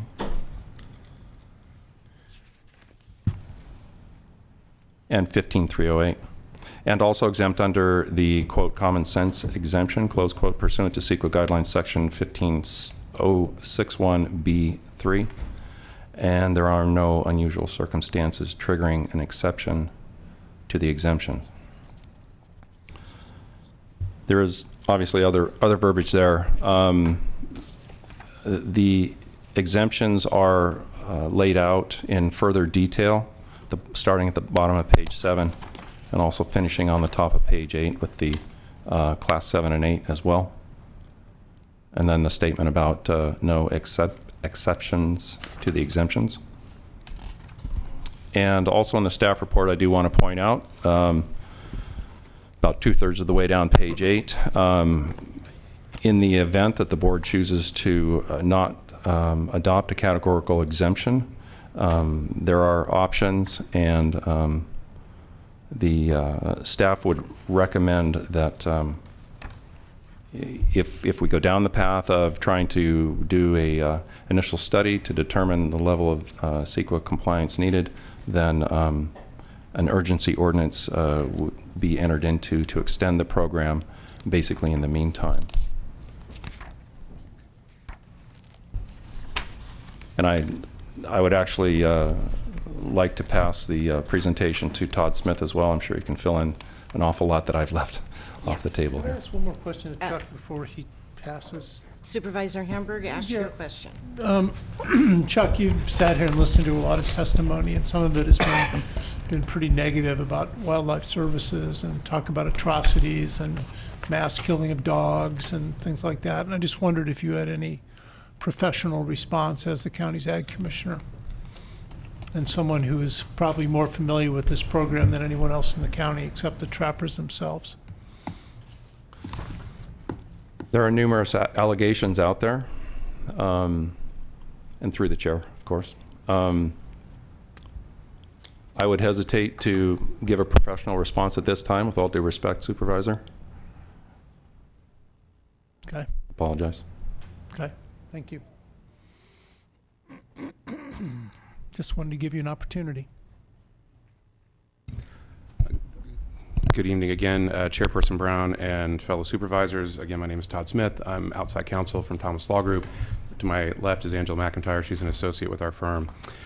So we were engaged in late 2014 to advise the county as to a lawsuit filed by Animal Legal Defense Fund and other entities, Center for Biological Diversity, Project Coyote, individuals against the county, alleging that the 2014 reapproval or approval of the Cooperative Services Agreement with Wildlife Services, Federal Wildlife Services, as well as the 2014-15 work plan violated CEQA. We stepped back, did a thorough evaluation of the legal claims and came to the board and recommended that you settle that lawsuit because we did believe that the approval of the agreements is a project under CEQA, and once you qualify as a project under CEQA, you then have to comply with CEQA. We entered into a settlement agreement, negotiated it in good faith with the petitioners. The terms of that settlement agreement are cut and pasted directly onto page 2 of your staff report, the shorter staff report. ALDF agreed to dismiss the lawsuit, which they did. The county agreed to schedule a notice of public hearing so that the Project Coyote and others could provide an informational presentation to the board. That occurred as well. The county paid the attorney's fees for the petitioners. That occurred as well. And then it was determined that if we would provide notice, we already had the discussion about the notice. One statement was made that the county agreed to rescind the agreements as part of that settlement agreement, and that language does not appear anywhere in the settlement agreement. In fact, we specifically discussed the fact that the county would keep the program in place until the end of this fiscal year, which is June 30th of this month. And at that point, before the county took any further action on the program, it would comply with CEQA or take other steps as it deemed appropriate, as the board deemed appropriate. So we are in full compliance with the settlement agreement. So what comes before you tonight are sort of two things. One is a policy question, which is really none of my business. You have to decide what you want to do with the program going forward. What this staff report presents and the other staff report presents is what are the legal paths forward depending on which of those policy choices you make. If the board elects this evening to renew the Wildlife Services Program in sort of an as-is fashion, we do believe that a categorical exemption, in fact 3 categorical exemptions under CEQA apply. Now just to be clear, relying on a categorical exemption is compliance with CEQA. There is ample case law that says that there are steps in analysis in determining whether you comply with CEQA. Once you have a project, which we determined before, the first step is to determine whether you either qualify for a statutory or categorical exemption. The second step is to prepare an initial study. That initial study then tells you the type of environmental document you should prepare, either a negative declaration, a mitigated negative declaration, or an EIR. So for purposes of renewing the program, we do believe that 3 categorical exemptions apply. I want to address one thing that was commented on during the previous agenda item. Someone suggested that the 1976 Attorney General opinion, which did in fact indicate that an environmental impact report should be prepared for the then iteration of this program, also said that the common sense exemption under CEQA didn't apply, and that's incorrect. That Attorney General's opinion, which we have reviewed, skipped that step of the analysis. It basically said, well, if it's a project and we think it is, you have to do an EIR. There's 40 years of Supreme Court precedent since that AG opinion, which makes it clear that that AG opinion skipped a step in the analysis. We have not skipped that step. We believe that an exemption applies.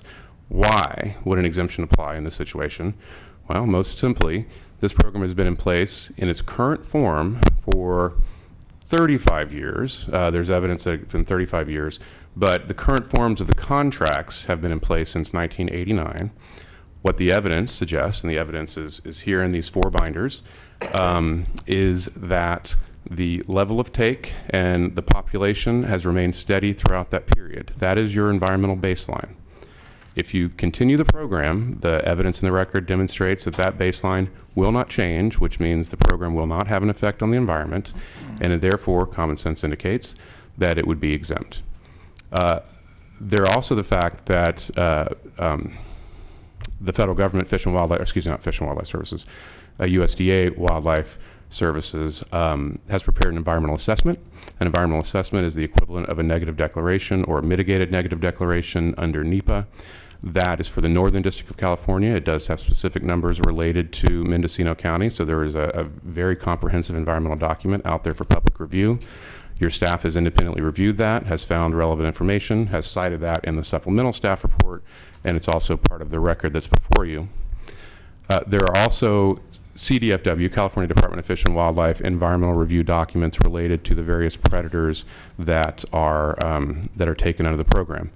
That includes the need to get depredation permits for bears, mountain lions, bobcats, and feral pigs, as well as some other species as well. One misnomer, I think, is that Wildlife Services, Federal Wildlife Services, goes out and does whatever they want. They respond to calls from Mendocino County citizens. In response to those calls, they go out and provide the advice that they provide.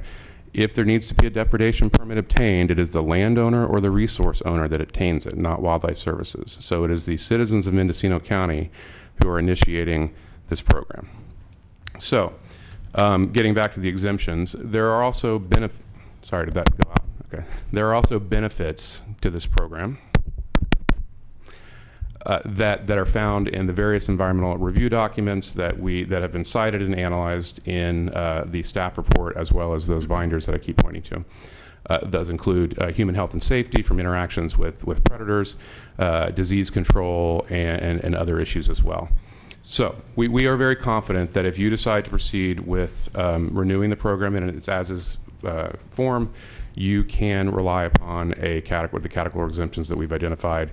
There's a staff report which sets forth those reasons. It's the supplemental staff report supporting CEQA exemption, and there's a resolution available to you, and there's also a resolution approving the program. But that is only one option in front of you this evening. You clearly, of course, have the option to direct staff to cancel the program. Let's set that aside. Or to go modify the program and prepare an initial study to analyze alternatives to the program, or an initial study to determine what sort of environmental document would be prepared to review alternatives to the program. We have put that in the title to the agenda report. It's in the staff report. The one issue there, and it's not even really an issue, is that if you go that route, which of course is your option, then the program will expire on June 30th of this month. If that is a concern, if the board wants alternatives to the program analyzed, an initial study and subsequent environmental document prepared, but is also concerned that the program will expire and there won't be any protections in the county, then the board could direct staff to go prepare an urgency ordinance, and that would come back to the board for a public hearing where the board would have to make findings that there is a necessary reason to keep the program in place for an interim period of time while that analysis is done. So that is another clear option to you. It's also legally defensible. It's also consistent with the settlement agreement. So with that, I'll stop and see if you have any questions for me. I don't know that I need to go through the 63-page supplemental staff report unless the board directs me to, given the late hour. Supervisors, do you have questions? Supervisor Hamburg. I don't quite. I mean, we're right up against it, which is where we sometimes find ourselves. Yeah. Today is June the 16th. This program runs out on June the 30th. We may not meet again until July. So how does an urgency ordinance even work if we did choose that method? So you'll find in the back of the staff report that we did go through the findings that you would have to make for an urgency ordinance. This is on page, I believe, 8 and 9. Right, but we would be doing that after the contract had already run out. The program would only have been expired for, say, 7 days. Okay, and that's the urgency actually would exist at that point because you would no longer have the program in effect. No program in place. But again, that is a policy decision. You do not have to adopt an urgency ordinance. Our job was to bring you options for proceeding under these different scenarios. And so you could allow it to expire and simply do an environmental review and adopt the program in the future. But then we would have no program in place. Then you would have no program in place. Which to me doesn't seem like an option. Yeah, I can't speak to the policy options. Yeah, a sensible option. We could, and one thing I would suggest, having had some discussions offline with some of the attorneys, is that if the board does give direction to pursue an initial study and subsequent environmental review and wants to consider an urgency ordinance, I would suggest that we pick up the phone and call the petitioners and sort of craft that urgency ordinance in an interim way that gives them perhaps comfort and guarantees them that the analysis that's going to be done is going to satisfy their concerns. Thank you. Supervisor McCowan. Thank you, Madam Chair. So if I understand correctly, you're saying that in considering whether there's this significant impact to the environment, the baseline are conditions today, including the program. That's correct. Excuse me, that's correct, Supervisor So then McCowan. your yes. analysis to say that there was a significant impact would have to find that a continuation of the program as proposed here would result in a significant change from current conditions? No, just the opposite, Supervisor McCowan. So the baseline is the fact that the program has been in place for 29 to 35 years, depending on the evidence. There's clear documentation of the existing program in its current form since 1989. Right. So, and that program exists today. It's happening right now. But to find that there was a significant impact, you would have to be able to say that a continuation of the program would result in a significant change. Well, that's correct. Sorry, I misunderstood your question. That's absolutely correct. And then I believe the recommendation was referenced, and that's on page 63 of the expanded staff report from the Ag Commissioner.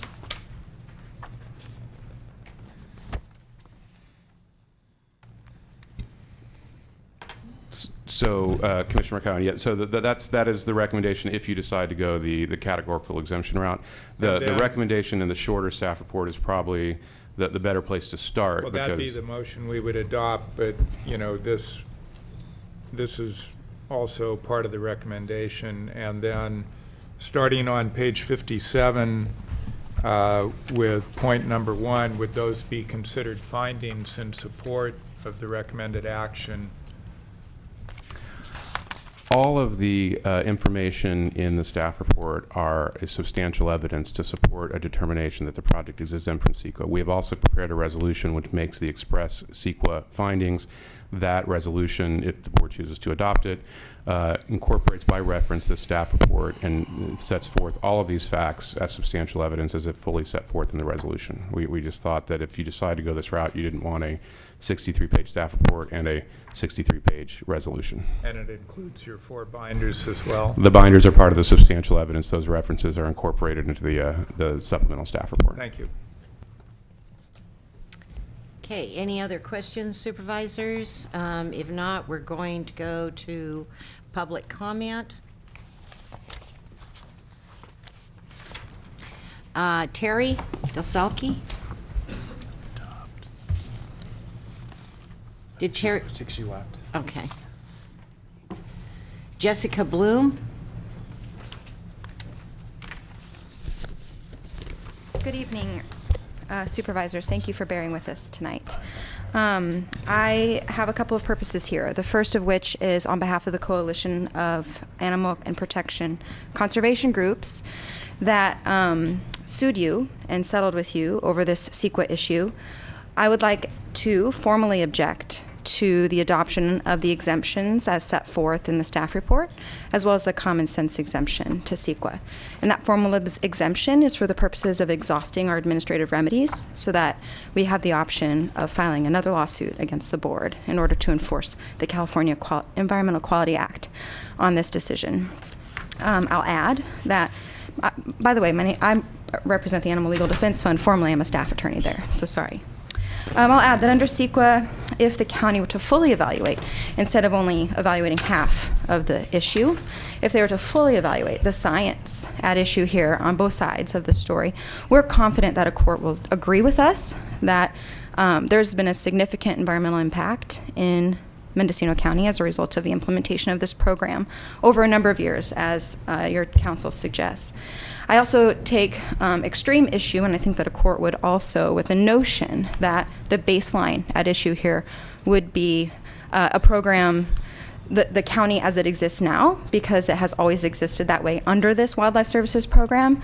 Baseline has a legal meaning, and it has a scientific meaning, and the county should look to when this program didn't exist as the baseline, and envision a scenario when the program didn't exist in order to fully understand the environmental consequences.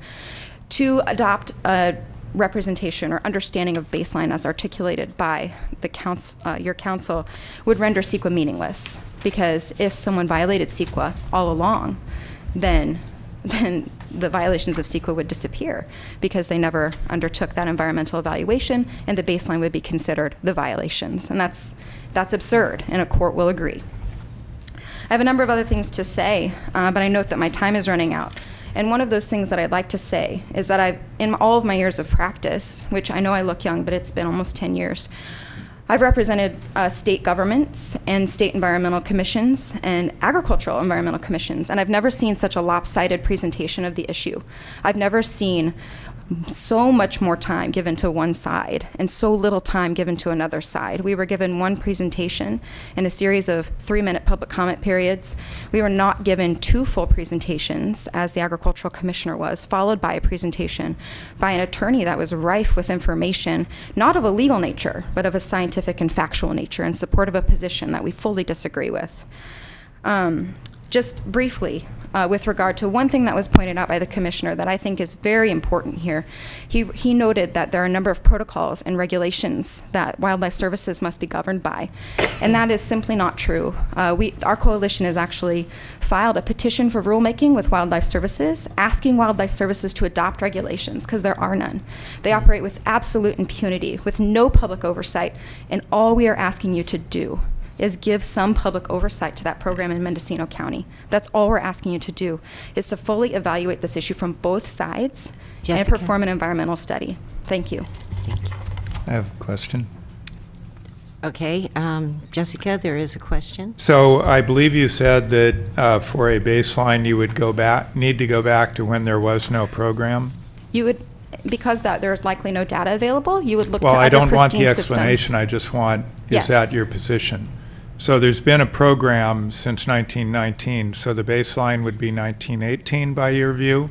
In my view, and in the view of the United States Fish and Wildlife Services when undertaking this kind of analysis, yes. So that's a yes. Thank you.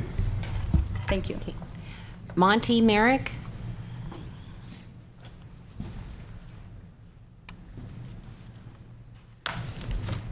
Hi. Thanks for providing the opportunity to hear all points of view on this. My name is Monty Merrick. I'm a co-director of Bird Ally X, which is an organization of wildlife rehabilitators. We provide training opportunities for wildlife rehabilitators. We also provide resources for emergency responses. We're one of the responding organizations right now at the Refugio spill near Santa Barbara. And we have a facility for wildlife rehab on the Humboldt Bay, the Humboldt Wildlife Care Center, where we treat 1,100 animals or more a year, serving northern Mendocino, Del Norte, Humboldt County, Trinity County, and Curry County in southern Oregon. So obviously we have been closely watching what's been going on here, because we have a, watch the effort to introduce an environmentally responsible and morally acceptable alternative to the county's contract with USDA's killing agency, Wildlife Services. The history of Wildlife Services, its current controversial practices, and the recent attention it has received because of the actions of its operators, county trappers, et cetera, is widely available in Google search. The covered-up kills of non-targeted animals, including endangered species, the irresponsible uses of poisons and traps, the opacity of its programs that its agents employ and happily promote a moral code of shoot, shovel, and shut up. All of these, one would think, would be enough to make a body of elected officials have some pause before entering into a contract with them. And to believe the contents of those 4 binders would require you to make another kind of common sense exception. The broad actions of a federal agency may seem remote from the responsibilities of county supervisors, but the actions of Wildlife Services are at the heart of this issue, and the misdeeds of federal trappers occur in real communities. When a family pet is killed, when an endangered species is killed, when a wild family is disrupted and the orphans are left to die, it happens somewhere. It happens on the ground in real time, and Mendocino is one of those places where it happens. You've heard about Dead Dog. Trapping and killing so-called nuisance wildlife doesn't solve the problem. I can assure you that as a wildlife rehabilitator, trapping and killing raccoons, skunks, possums, foxes, coyotes, bear, and more, and forgetting for the moment the non-targeted victims, does not eliminate any perceived problem. Unless the cause of the problem is removed, which is almost always human behavior that has created an attractant to a wild animal, all that a lethal solution does is provide another animal with the opportunity to exploit that niche. Trapping and killing wild animals disrupts the stability of their social structures, and in the case of coyotes, that produces more coyotes, which produces more predation, which produces more killing. Trapping and killing is immoral because there are other proven non-lethal solutions. Mendocino County is already served partially by Humboldt Wildlife Care Center in the north and by Sonoma County Wildlife Rescue in the south. Both organizations provide non-lethal human solutions that are effective because they strike at the problem, not the symptom. I guess that's it. Thank you. Okay, thank you, sir. Jonathan Spitz?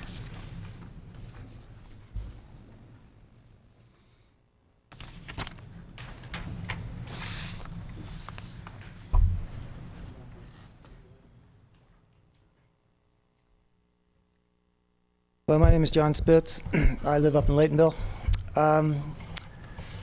I served many years on the Board of Supervisors of the Willits Environmental Center, and during that time, we had experience in dealing oftentimes with CEQA compliance issues. And I'm here to tell you today that you're getting very, very bad advice from your staff and from these outside attorneys that you hired.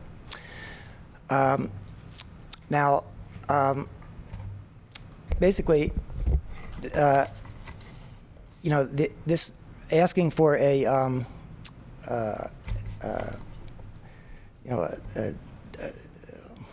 what's the word? Exemption. Thank you. An exemption from the CEQA is not going to happen.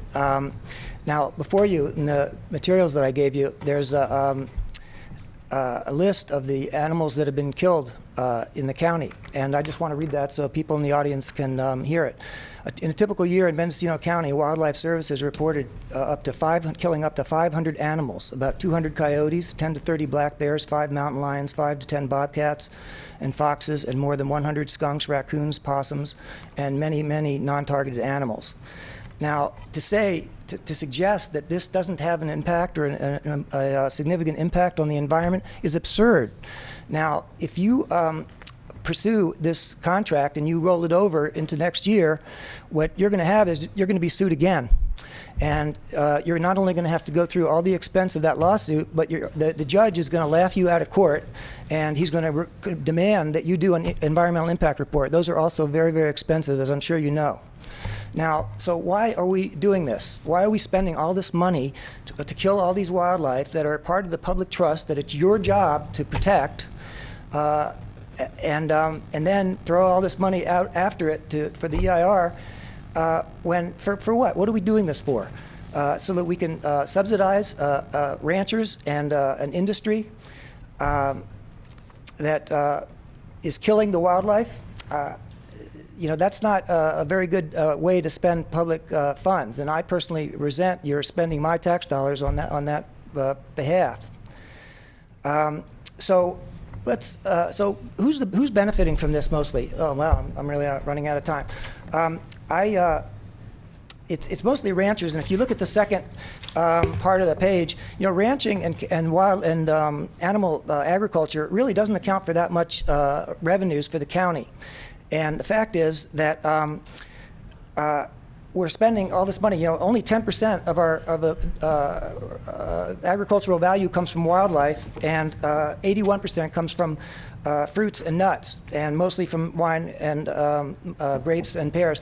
And that doesn't include cannabis, which of course is $1 billion industry in county. So if you really included all of the agriculture in the county, animal agriculture would account for a very small part. And so we're spending this outrageous amount of money on this service that is destroying the public trust. So I really very much hope that you see the right and do the right thing here and do not renew this contract. Thank you. Thank you. Lucinda Adamson.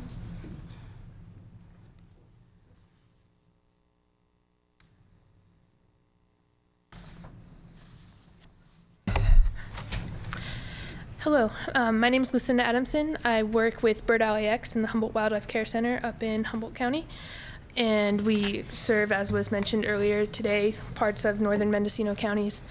I want to there's so many things to point out and to rebut of things that have been said today, and there's just not enough time in 3 minutes. So I'm sorry if I jump around a little bit. It's hard to prioritize.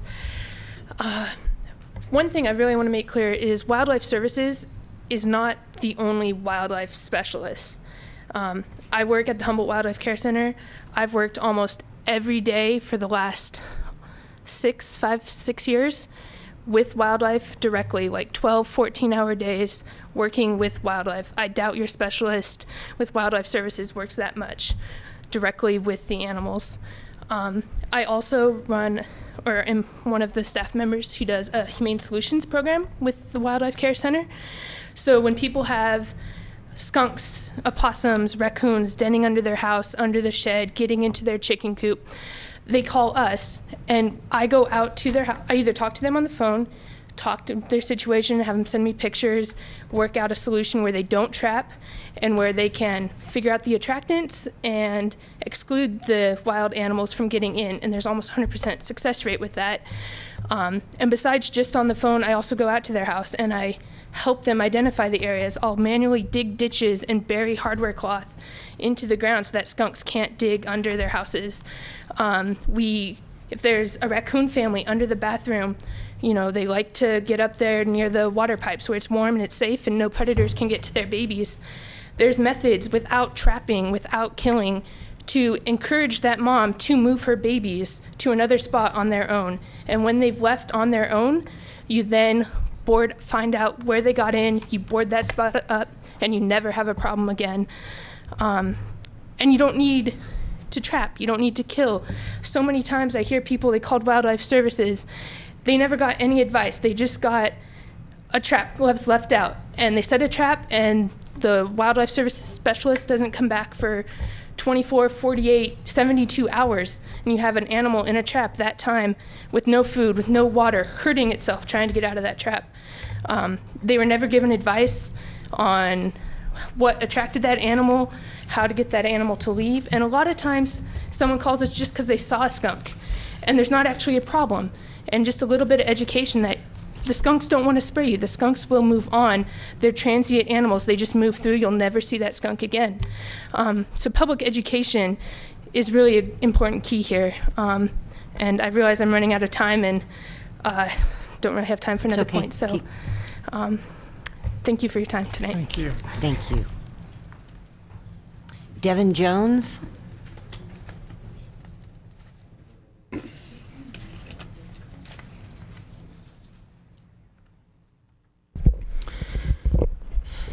Devin Jones, Mendocino County Farm Bureau. One of the things you've heard today for the agenda item earlier was we want a local solution. We want a local solution. Yet one of the things that hasn't been brought up is the threat is not coming from a local resident. You know, if this was such an issue for so many years, why was this not brought forward from local residents? So back in November, outside entities were the ones that came to the county. They're the ones that had threats from the outside to eliminate this program. How is that a local solution? That's something I just wanted to bring forward and think about. You know, if Mendocino County discontinues this program, this could lead to litigation snowball effect for the other 35 counties that administer this program statewide. We see that as potentially what's going to happen. There's always been Freedom of Information Act requests filed, I believe, in Monterey County, similar to what we saw 2 years ago, I believe, with Sonoma County. So I just want to remind you that if this is a local solution, what guarantee is there that these outside entities that have brought this threat before you today and have continued that threat this evening are not going to sue you no matter what you do? That's my concern. You know, if they want to have a conversation about multiple options and you are presenting that to them, it sounds like the one option that they want is to discontinue this program. Well, you've heard from a number of our residents today, and we spoke back in May, the ranching community is in support of this program in this county. We need some alternative in the toolbox in order to do both lethal and non-lethal methodologies. So if you guys are not going to consider to renew this contract today, what is Plan B? You know, I saw our sheriff in here earlier and didn't really have an opportunity to chit-chat with him, but I just don't see the staff levels being present for the Sheriff's Department and Animal Control Services to take something like this on. What's going to fill that void? I mean, we can't just go without. There has to be some alternative. So just think about that as you consider the options today. Thank you. Thank you. Camilla Fox?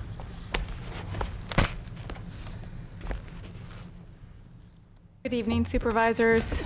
Late night. Thanks for listening to all of us. Again, Camilla Fox, founder and executive director of Project Coyote.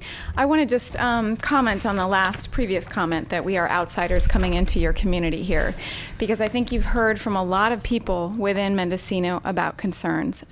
And I will say personally that I was contacted by people within the county who had grave concerns and who have been here for their whole lives. And they've had decades of experience with the wildlife services trapper here, very bad experiences. So this is actually coming from within. But more importantly, I want to talk about the environmental review, because I think it's important. My experience in dealing with a lot of counties on this is that there's a lack of awareness about, one, the program, how it functions, and also the review process, the environmental review.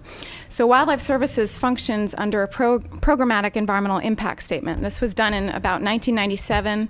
There have been multiple complaints about the fact that it is out of date.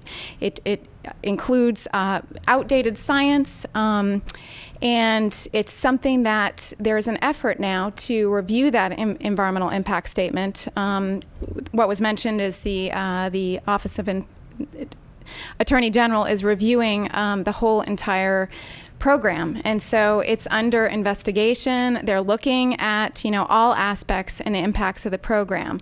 So I think it's really important to understand how this functions, that at a national level there are questions about the lack of science that is used, and then the fact that the environmental assessments are tiered to this programmatic EIS means that there's not that kind of site-specific review. And I think that's one of the things that we're bringing up here, is there isn't that review process. That's why it necessitates a review under CEQA.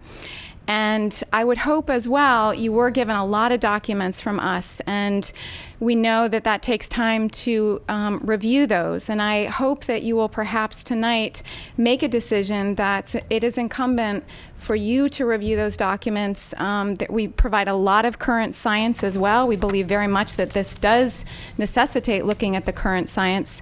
So I encourage you to maybe take some time to do that and then make your decision, because it is absolutely important to look at the documentation of what's going on in the field and the current science. Thank you. Thank you. Paul Tourette. Good evening, Board. I'll be very brief. A couple things, observations. One of which, I work with the Wildlife Services on a daily basis, on virtually almost every day.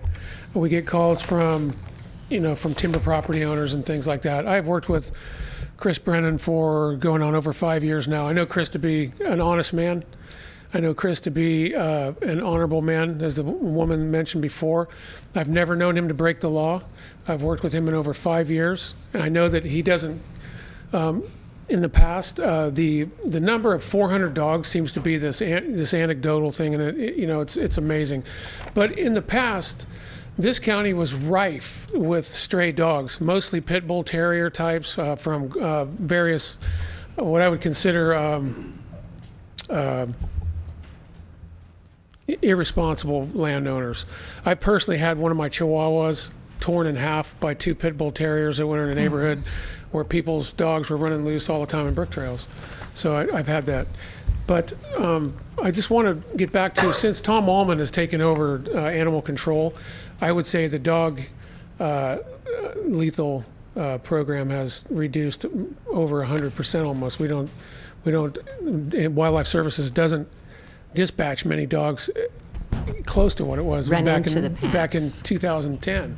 So it's really critical to really, rely on science and rely on facts in this debate, because if we don't do that, then we open up Pandora's box to lawsuits. And I really want to get back to, if this group that continues to assault our program that works very well doesn't have an EIR themselves or a CEQA themselves, I really find that suspect in asking us to do the same when we've had multiple years science-based. You heard Bob Tim today from the University of Davis. These people are producing accurate scientific basis for their decisions in this program. So I keep getting back to the fact that we need to listen to science instead of anecdotal stuff. We don't have an EIR with Project Coyote. They don't have a CEQA in their own programs, and neither does the Marin County programs at all. They don't have a CEQA or an EIR. I would really take offense to taking recommendations and assertions from organizations that don't even have the same thing they're asking us to comply with. So getting back to the work in Mendocino County, in 2014 there was 109 requests for assistance. 109 technical assistance performed involving 311 persons. $129,444 in damages, reported losses, including damages to residents, outbuildings, livestock, poultry, vehicles, fences, timber, and crops. There were 13 bears removed. That was a total percentage of 11.9% lethal control. I come back to this point. We're not really talking about lethal, we're talking about services. So they're not just killers in wildlife services. We offer tremendous amounts of technical assistance, tremendous amounts of phone calls to people, and we really need to stick to the facts here and not anecdotal information. Thank you. Leslie Gravier. Thank you for having your patience and being here and listening to all of this. I want to respond to Devin's concern that there has never been any local community bringing this before. Numerous times, my husband Guy Mitchell and I had met with Paul Wagonette. We had the Office of Attorney General here. We met with Mr. Schuler. There has been numerous complaints, and it has all been shoved under the ground. I'm standing here testifying on my behalf to you guys that Chris Brennan shot my brother's dog almost in his yard. My brother is on the Ag Commission. His wife was standing in the yard, so was their daughter. Chris Brennan lied to the Sheriff's Department at that time. It's all in public record through the court system. You can look it up, you can get those documentations, and you can learn about it. If we're going to talk Chris Brennan, maybe he's the issue. Maybe he's the issue in wildlife services, and maybe that's the direction that we need to go. I want you to know, and I want Devin to understand, that that has been an issue in this county for a really long time. Now, Paul gets up and says how honorable Chris is. Ask Tom Amman how honorable Chris is, because Tom Amman investigated the dog shooting, and Chris Brennan lied to all of his sheriffs. That is in public record as well. I want you guys to do your due diligence before you move forward, because this is a very touchy issue from the North County. Thank you. May I ask the resolution of that case, since it's so well documented? What the resolution number is or something? No, how did the case come out? I don't really know how the case came out. There was a restraining order against each party, and they, let's see, my brother's side did not get to be heard in court. Only half of, and all of Brennan's got to, because time got late. They weren't as patient as you folks, and the judge said he was going to make a determination. And because my brother is a rancher and is on the Ag Commission board, they decided to settle that elsewhere because he has a firearm, and if either one of them were without firearms. Well, the point I'm trying to make, it sounds like there was no court adjudication of the case. I can't answer that. No criminal charges, no civil judgment. No criminal charges. There have never been criminal charges because it goes away. And no civil judgment? Not to my knowledge. Thank you. Okay, Kyle Farmer. Did I get the last name right? Okay.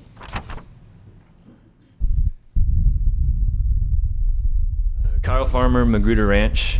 I just bought a little flashy light thing. We have guardian dogs. We work on fencing. The acreage is too large. I've ranched in Marin, Sonoma, and now Mendocino. My buddy who's still in Marin, his sheep are safe because his neighbors literally shoot every single thing that moves around there. And that's what ends up happening. I feel like what's kind of interesting about this whole conversation is there's this philosophical question that everybody seems to actually be talking about, A lot of people, I think, don't really want us to be doing animal agriculture anyway. But then there's the reality of what this particular conversation is to continue this program that's going to help people. I don't think you should have to be willing to shoot a coyote to be a rancher. There should be a professional that will do it for you if you don't want it, if you don't have it in your heart to do it. Those are the people that are going to benefit most from this program, are especially like that older woman who was up here who doesn't want to take out Bessie anymore. That's who I'm really thinking of. If the program's canceled, a lot of people will still be able to take care of their livestock, but some people won't be able to. There was also conversation about as if this is only for ranchers. When I looked at those numbers, it's a lot of the peri-urban people that are really going to benefit from this. A fox with rabies attacked my sister-in-law when she was a baby, and I'm certainly glad there was somebody around to handle that. I had a few other things to say. If there's another way that this kind of got confused, because I think it's so philosophical is what people are actually talking about, but they're trying to relate it to what is here, is if there is a personnel issue. I've never actually dealt with wildlife services. If there's a personnel issue, that seems completely apart from what we're talking about here. And I don't even know who's supposed to deal with personnel issue, and if that should be dealt with. But that's a completely different question as to whether or not we should continue this program. And the idea that we're going to go back to 1910 to figure out how many coyotes should be running around the hills is just, we chose to have agriculture, we've chosen to have a civilization, and right now Mendocino is importing 98% of its food, and I hope that the places that are feeding us aren't going to stop supporting their farmers and ranchers. Otherwise, we're not going to have any food. So anyway. I wanted to ask you a question. Were you on the Magruder Ranch during the era of the pack of dogs? That's actually what, that was the main thing I want to talk about, and I totally blinked. This whole thing about how no other county has had such an issue with dogs. I guess you asked me a question, so I get to keep on going. Well, yeah, you got it. I don't think there's any other county that has the unique situation with people. As soon as harvest happens up in the hills, people put out a big bag of dog food, and they leave, and they go to Costa Rica and go on vacation. And it's that time of year every year that over the last several years, we've lost about 10 head of cattle. I've actually never felt so angry in my life as I walked this cow with her ears completely torn off down 2 miles down a hill.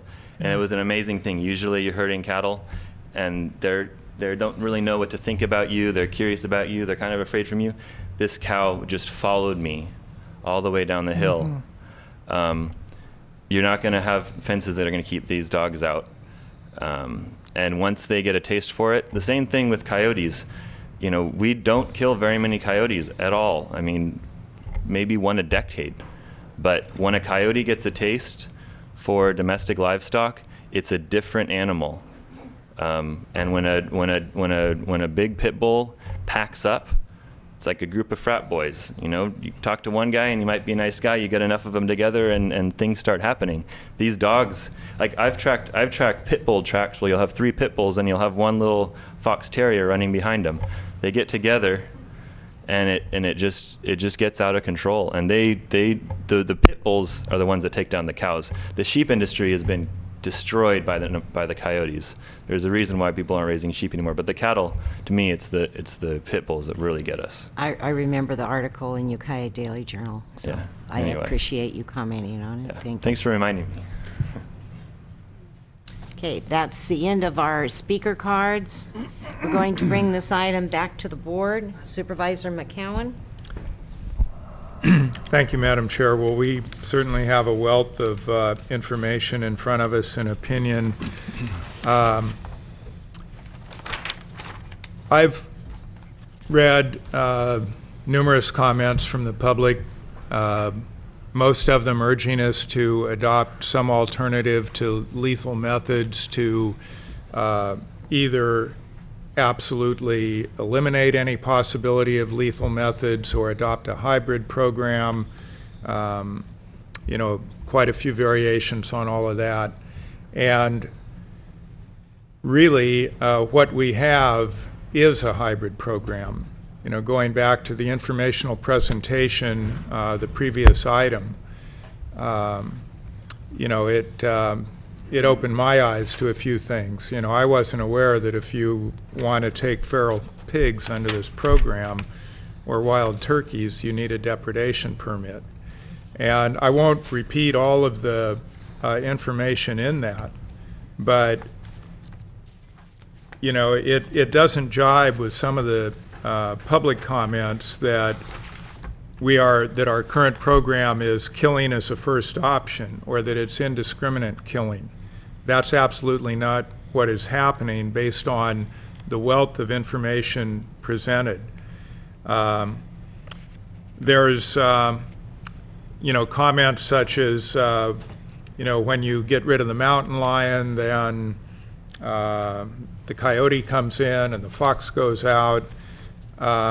There's no evidence whatsoever that any species has been eliminated, driven anywhere close to elimination.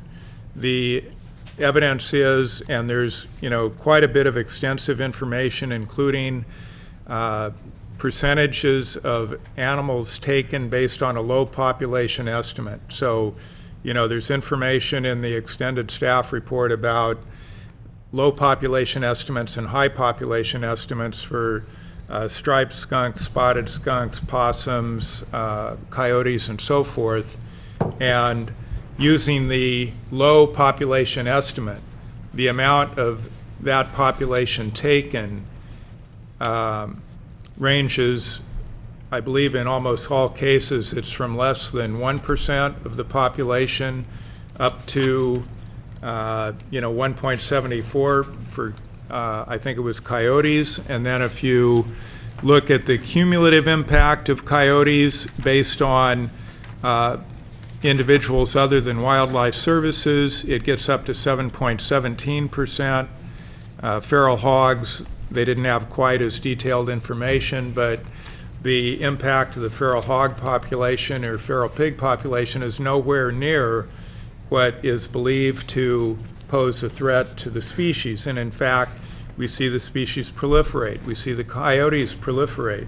So we're not eliminating species from the population.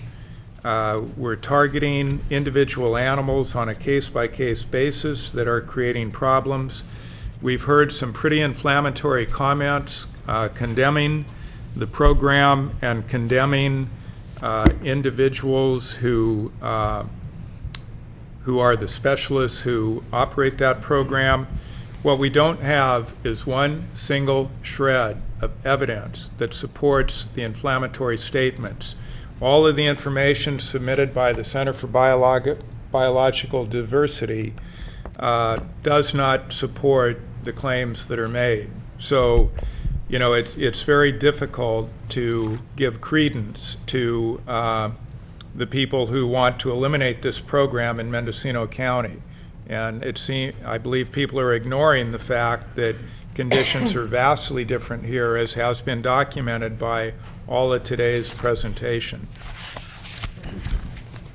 Thank you, Supervisors. Supervisor Hamburg? Yeah, well, I looked at those same graphs that Supervisor McCowan referred to, and they're in the extended staff report. I think it's over about from page 25 to page 42, in case people want to get the report. And they do show these high and low population estimates, and then talk about what the take is compared to the low population estimate, and they're extremely low, and they don't really jibe with what I feel out there and what I hear out there from the people who are opposed to this program. If you look at the years on page 7 of the report, it talks about the actual numbers of take by wildlife services, and the numbers, this is the first paragraph on page 7, the numbers are 243 pigs, which, as Supervisor McCowan pointed out, require a permit to take, 164 coyotes, 11 fox, 3 bobcat, 1 bear, and 2 mountain lions. That's not exactly a spree of killing. Now, I don't, I'm a animals. You know, I catch spiders and put them outside. I don't kill them. You know, I'm a freak about this kind of thing. But I also, as long as I've been involved in public life in Mendocino County, I've been in favor of ranching. I've been in favor of raising sheep and raising goats and raising lambs and, you know, all these things that we hope will be a part of our agricultural economy in Mendocino County. And you just can't have it all ways. You know, I got a letter yesterday, an email yesterday from Bob Kiefer, who's the superintendent of the Hopland Research and Extension Center, and he talks about how we have to realize, I'm just going to quote Bob, because he's been dealing with this for 40 years, that the 5,000-acre Hopland Field Station, man has direct and indirect impacts on wildlife populations. A utopian ecosystem that is not impacted by man no longer exists in most of the world. It certainly doesn't exist in Mendocino County, and we can't have any kind of a livestock industry in this county and not have some kind of a predator control program. I am in favor, and I'll state it unequivocally, of the maximum use of non-lethal methods in every circumstance. I think whenever it's possible to catch a critter and relocate it. You know, I've done the same thing that somebody else said. They had used their have-a-heart trap and caught animals and then relocated them. And Supervisor Brown pointed out that's not illegal. I've done that myself many times before I realized it was illegal. I've also called the trapper to come and get a bobcat that was picking off my hens one a night for 7 straight nights. So yeah, I called the trapper. And after I did, and the trapper came and took care of my problem, I realized that the problem wasn't the bobcat. The problem was me. The problem was that I wasn't fencing in my chickens as well as I should. So I agree with that point of view too. But what all this points out to me is that we need better education in this county, both about the interface between wildlife and humans and about this particular program. There is a lot of misinformation. I got over 100 of those postcards that Ann West talked about.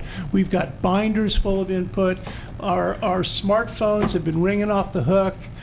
There are a lot of people who just despise this program, and I think we need to do a better job of educating people about what is actually happening in Mendocino County.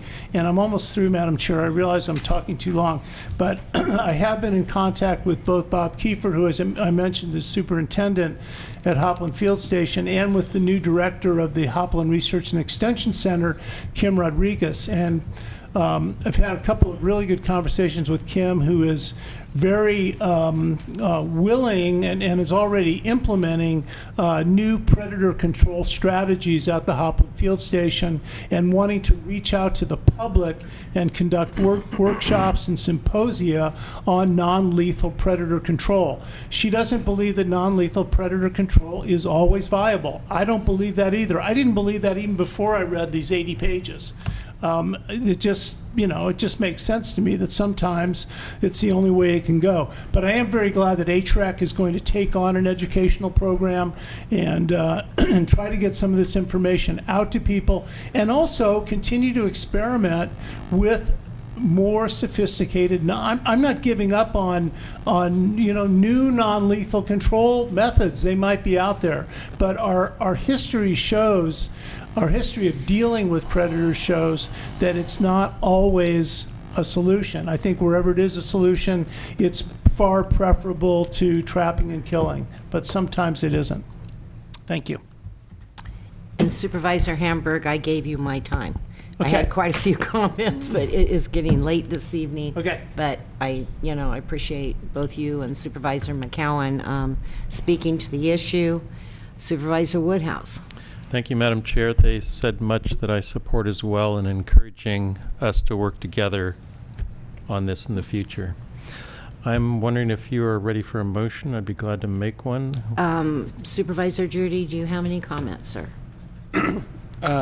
No, let's vote on the motion first. Okay. Okay. Yes, we are looking for a motion. If I understand it correctly, we've already accepted the staff report on the environmental impacts. That was on the previous item.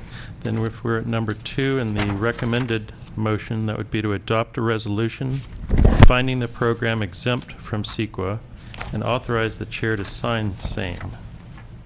I think on this particular item, we have to do. All of them at once? We have to do 1, 2, 3, and 4. The former agenda item, we did accept the presentation. Okay. So we're the going to do full one. motion. Chairperson Brown, on- if I could just provide a little guidance. Sure. So I guess the question before the board is first, which of the 2 options which are presented to you are you going to choose?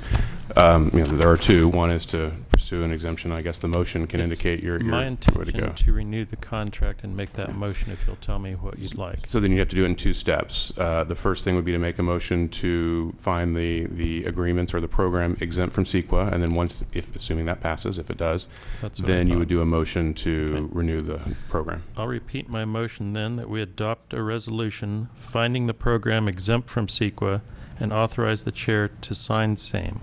I'll second the motion. Okay, we have And can I just say something else? I am gonna support this motion, but this is, as I understand it, this is a 1-year contract. Is that correct? That's correct. And I think, what happened to me, at least this year, is by the time I really turned my attention to this and really started getting the public input, I found myself somewhat behind the curve. And I think maybe some of the public may have been a little bit behind the curve too. And I hope that, the efforts of HREC and other groups that really want to look at this issue in a stakeholder kind of way will use the time between now and when we sign the contract for 16-17 to look at some of these issues and to see whether there are ways we can improve this program. I don't believe a lot of the accusations that were made, and I really didn't like a lot of the accusations, like hearing them, but I do hope that people will try to work together and come up with ways to improve the program, if that can be done between now and next year. Thank you. Supervisor Hamburg, in fact, in my final comments, I was going to bring a number of issues up that I heard today and try to respond to them as well. But with the depredation permits, many times the carcasses are to be left out for Fish and Game, Fish and Wildlife Services now to check out. And it's my understanding as well that there is an agreement with one of the tribes that the claws, bladder, and other bear parts that they use for ceremonial purposes, they have requested them, and there's some type of an agreement that they do get to receive them. So, somebody described a horrifying situation to them, and I just think it has to be explained properly. So, Supervisor McCowan. And since you mentioned it, in that incident, there was nothing said that would say that that was a result of wildlife services.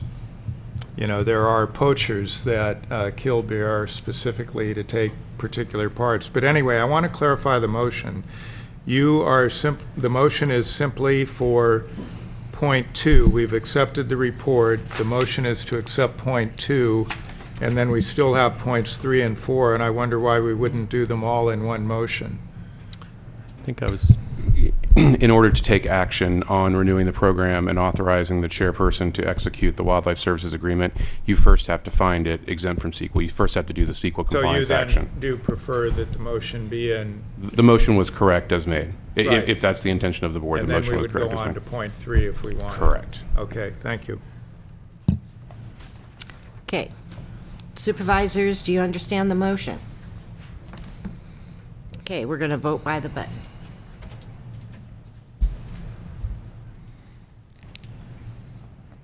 Motion carries unanimously. Okay. Supervisor Woodhouse. If you'd like to proceed now, I'd like to make another motion to incorporate the next 2 items at the same time.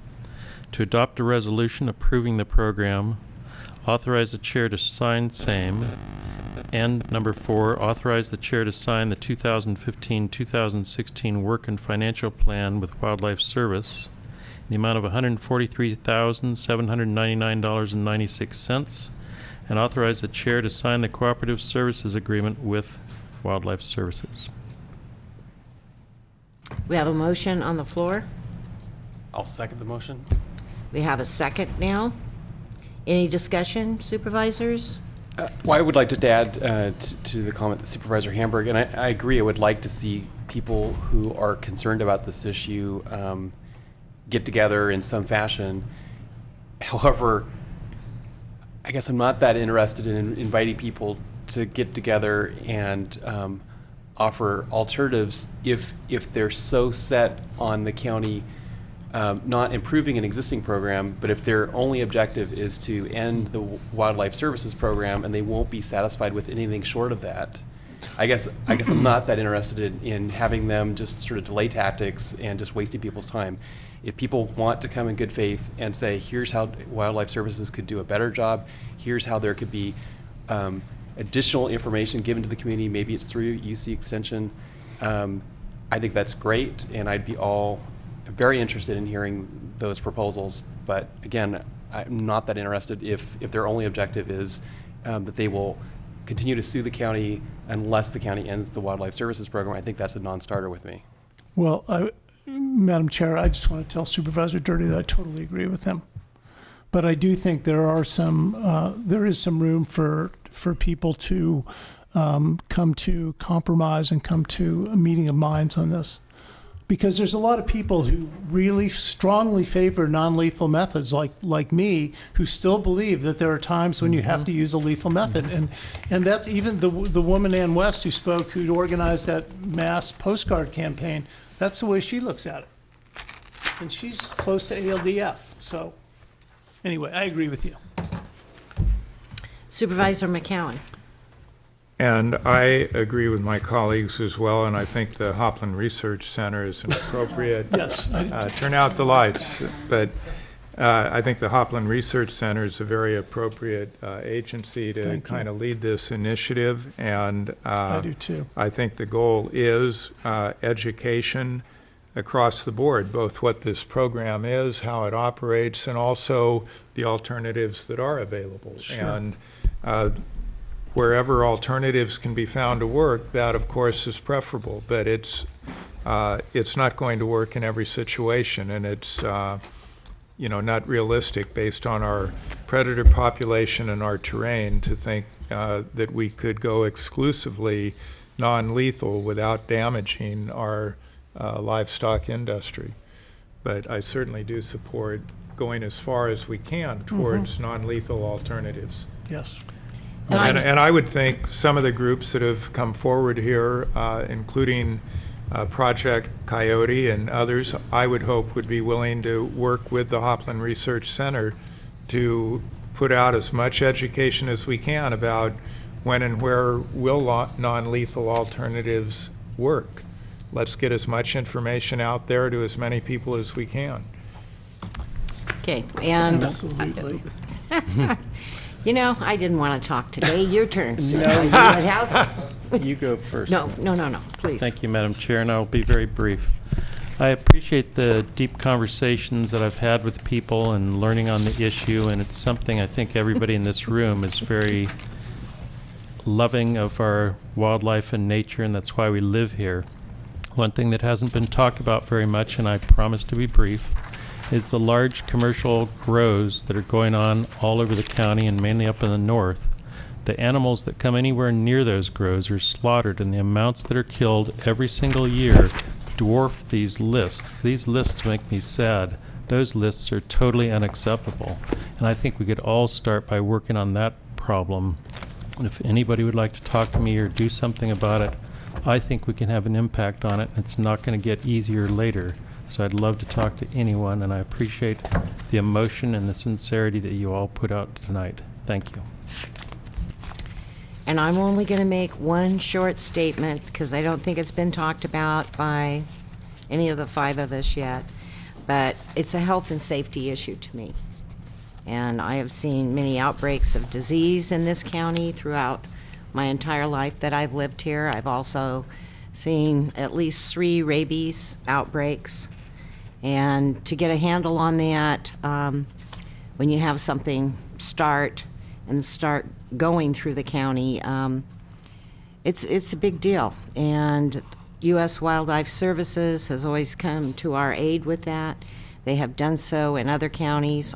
The 2 that work here have gone elsewhere and helped out when outbreaks like that happen. But to me, that's a very important service that they provide. Okay, we do have a motion on the floor. I think everyone understands it. Supervisors, we're going to vote by the button.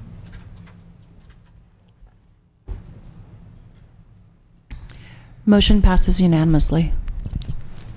Thank you. Now, we do have 2 more items left on the agenda, nothing to do with this last topic. The 2 items left, I'd like to turn everyone's attention to number 5J, and that's the introduction and waive reading of an ordinance amending section 3.04.160 of Title III of the Mendocino County Code, entitled Sick Leave with Pay. Human Resources is the sponsor. I am so sorry, Heidi. Good evening, It's Chair just Brown, been nice to have you in the room. Today, we This have item time for 7:30. we have a proposed revision to Take a county break, code Madam Chair. regarding employee paid sick leave.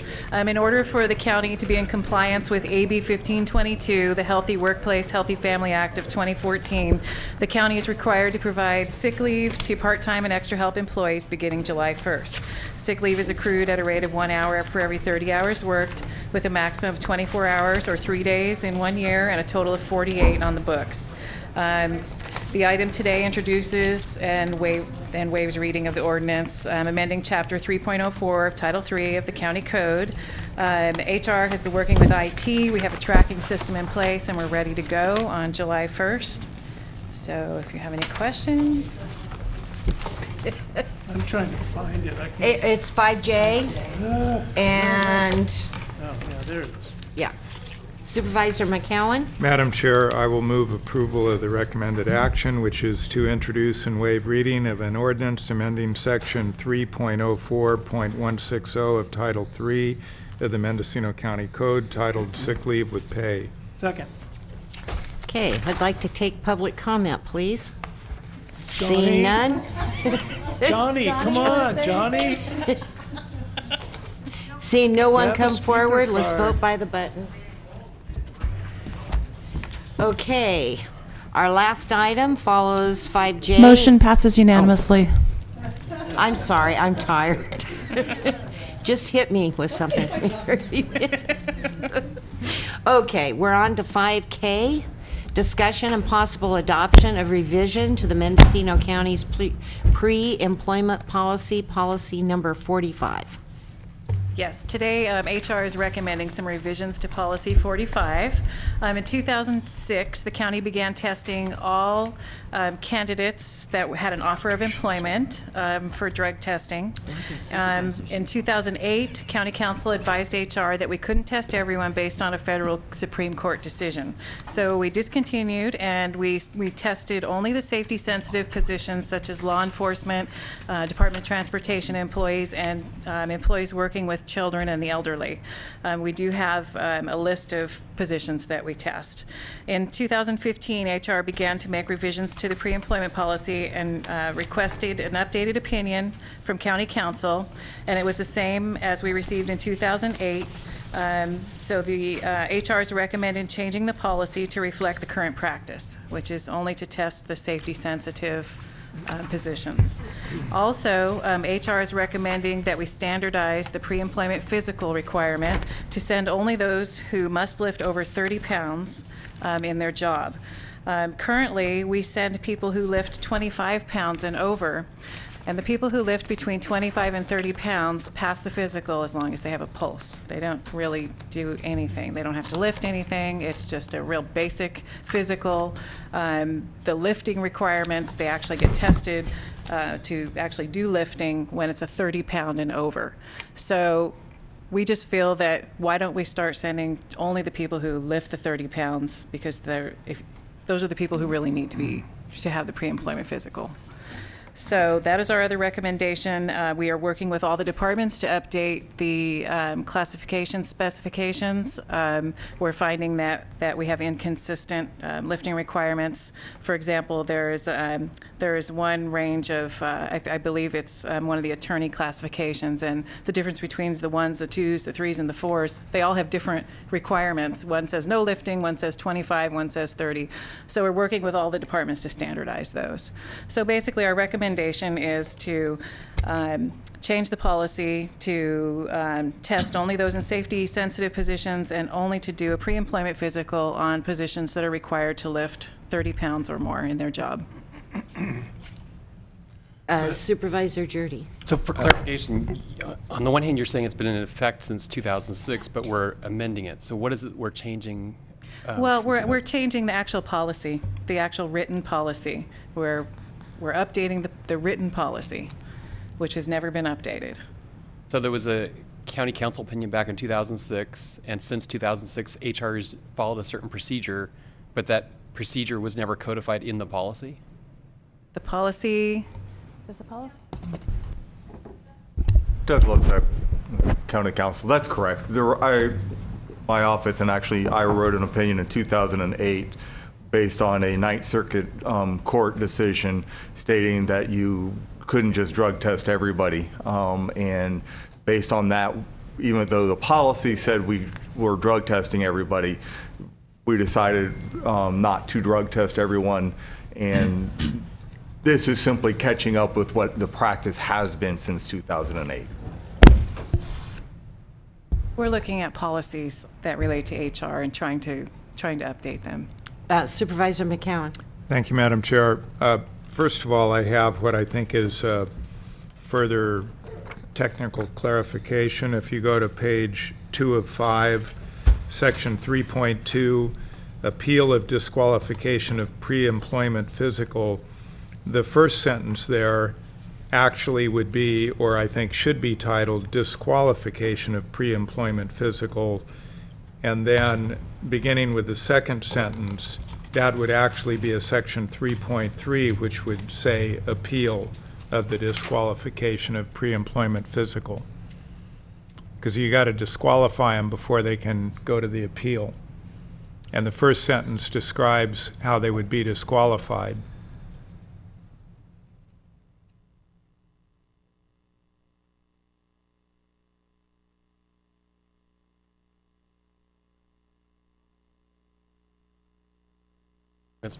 And so that's what that first sentence is, disqualification of pre-employment physical.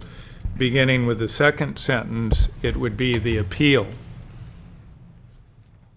So I'm suggesting 3.2 be broken into a 3.2 and a 3.3. He's suggesting to separate them out because they're two different. Oh, okay. Is all. Keeping the same language but separating them out. And so you'll have a 3.2 and a 3.3. And 3.2 would be the first sentence, and it would be disqualification of pre-employment physical. And then beginning with what is now the second sentence, it would be 3.3, and it would be appeal of disqualification of pre-employment physical. And I did want to ask, so which court ruled that you can't drug test everyone? Ninth Circuit.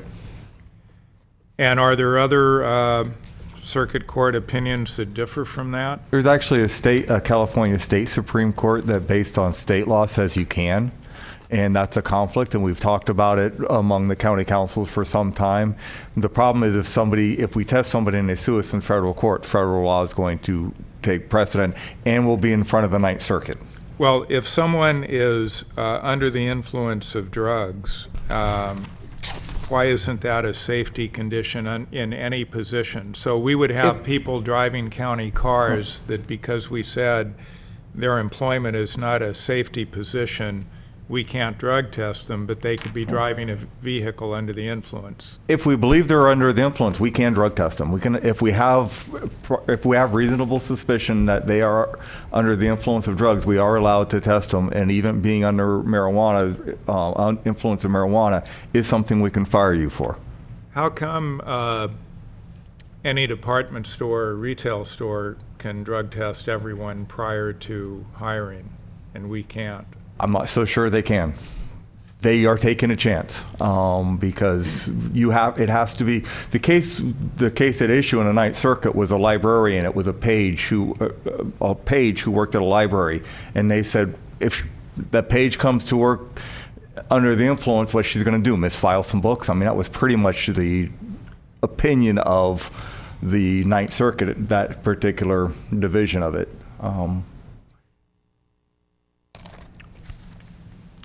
Well, I won't be supporting it, but I hope that my technical change will be incorporated.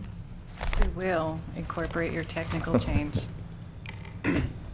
So this does raise a question, though. I mean, because people are not necessarily tested, my understanding, or they're not tested for drinking alcohol, and are they? If we believe they're under the influence at work, we can test them for alcohol. No, but I mean in a job application process. But they could be drinking alcohol, but just not drink for a couple of days and come in and be drug tested and then start drinking again. There's time periods. They have to drink within a certain amount of hours of the drug test. So. And someone could take marijuana and it'd still be in their system for 30 days or some amount of time. Much longer. And other drugs stay in longer. Right. So I guess the question, though, is, isn't so much in my mind use, but more abuse. And so how do you filter out an applicant who may have an abuse problem? Because it just talks about, well, if they have a prescription from their doctor, all's fine. But they may or may not have an abuse problem just because they have a doctor's clearance. Well, that's over time as they're employed. That's part of what the probation period is for. Right. If they're showing up late, if they show up under the influence, if they have poor work habits because of their abuse of different drugs, that will be apparent within that 1 year probation period, and we can get rid of them at that point. That's how it's attention by their supervisors in the department. So it's the responsibility of the manager to look at that. Okay. Based on job performance. Yes. Correct. So I'll move that we adopt these changes. Let me see what the motion is. That we adopt the revised county pre-employment policy, thereby superseding the previous Mendocino County Policy Number 45 adopted by the board on July 25th, 2006, and incorporating the changes to sections 3.2 and 3.3, disqualification of pre-employment physical and appeal of disqualification of pre-employment physical on page 2 of 5. So we have a motion. Without any great enthusiasm, I'll second. Well, you can make the motion, I'll second. If you Okay, prefer. we're all getting tired. Let's calm down. Let's vote. Oh, is there public comment? Johnny, don't hold out on us. Okay, seeing no public comment, we do have a motion on the floor. Better vote by the button. Yes. You gotta know. Colin wants to know at the end of the day. Now I'm going to let Carla do her job. Thank you and good night. Motion passes with Supervisor McCowan dissenting. Thank you. Supervisor reports? Do you want? I've got a whole stack of them. Okay, I just want to make sure nobody blames anybody for sneaking them around each other's backs, because we haven't done them for, this is the second meeting. Or the And third. We could have a special meeting to do supervisor reports. I'm afraid June you 23rd. would probably, all of you would be shooting at me as a predator if I had a meeting, another meeting. Okay. We're calling the 717 rule. I apologize. There has just been so much going back and Did forth. I miss something? On the dates. I just want clarification, and also for the public and for my staff. When is our next board meeting? July 7th. July 7th. Thank There was you. nothing adopted today to carry it forward on the Thank you. 23rd or the 30th. Are you okay with that, Ms. Angelo? If I'm you're okay with that. Thank you If you're very okay much. with that, I'm going to adjourn the meeting. Hit it.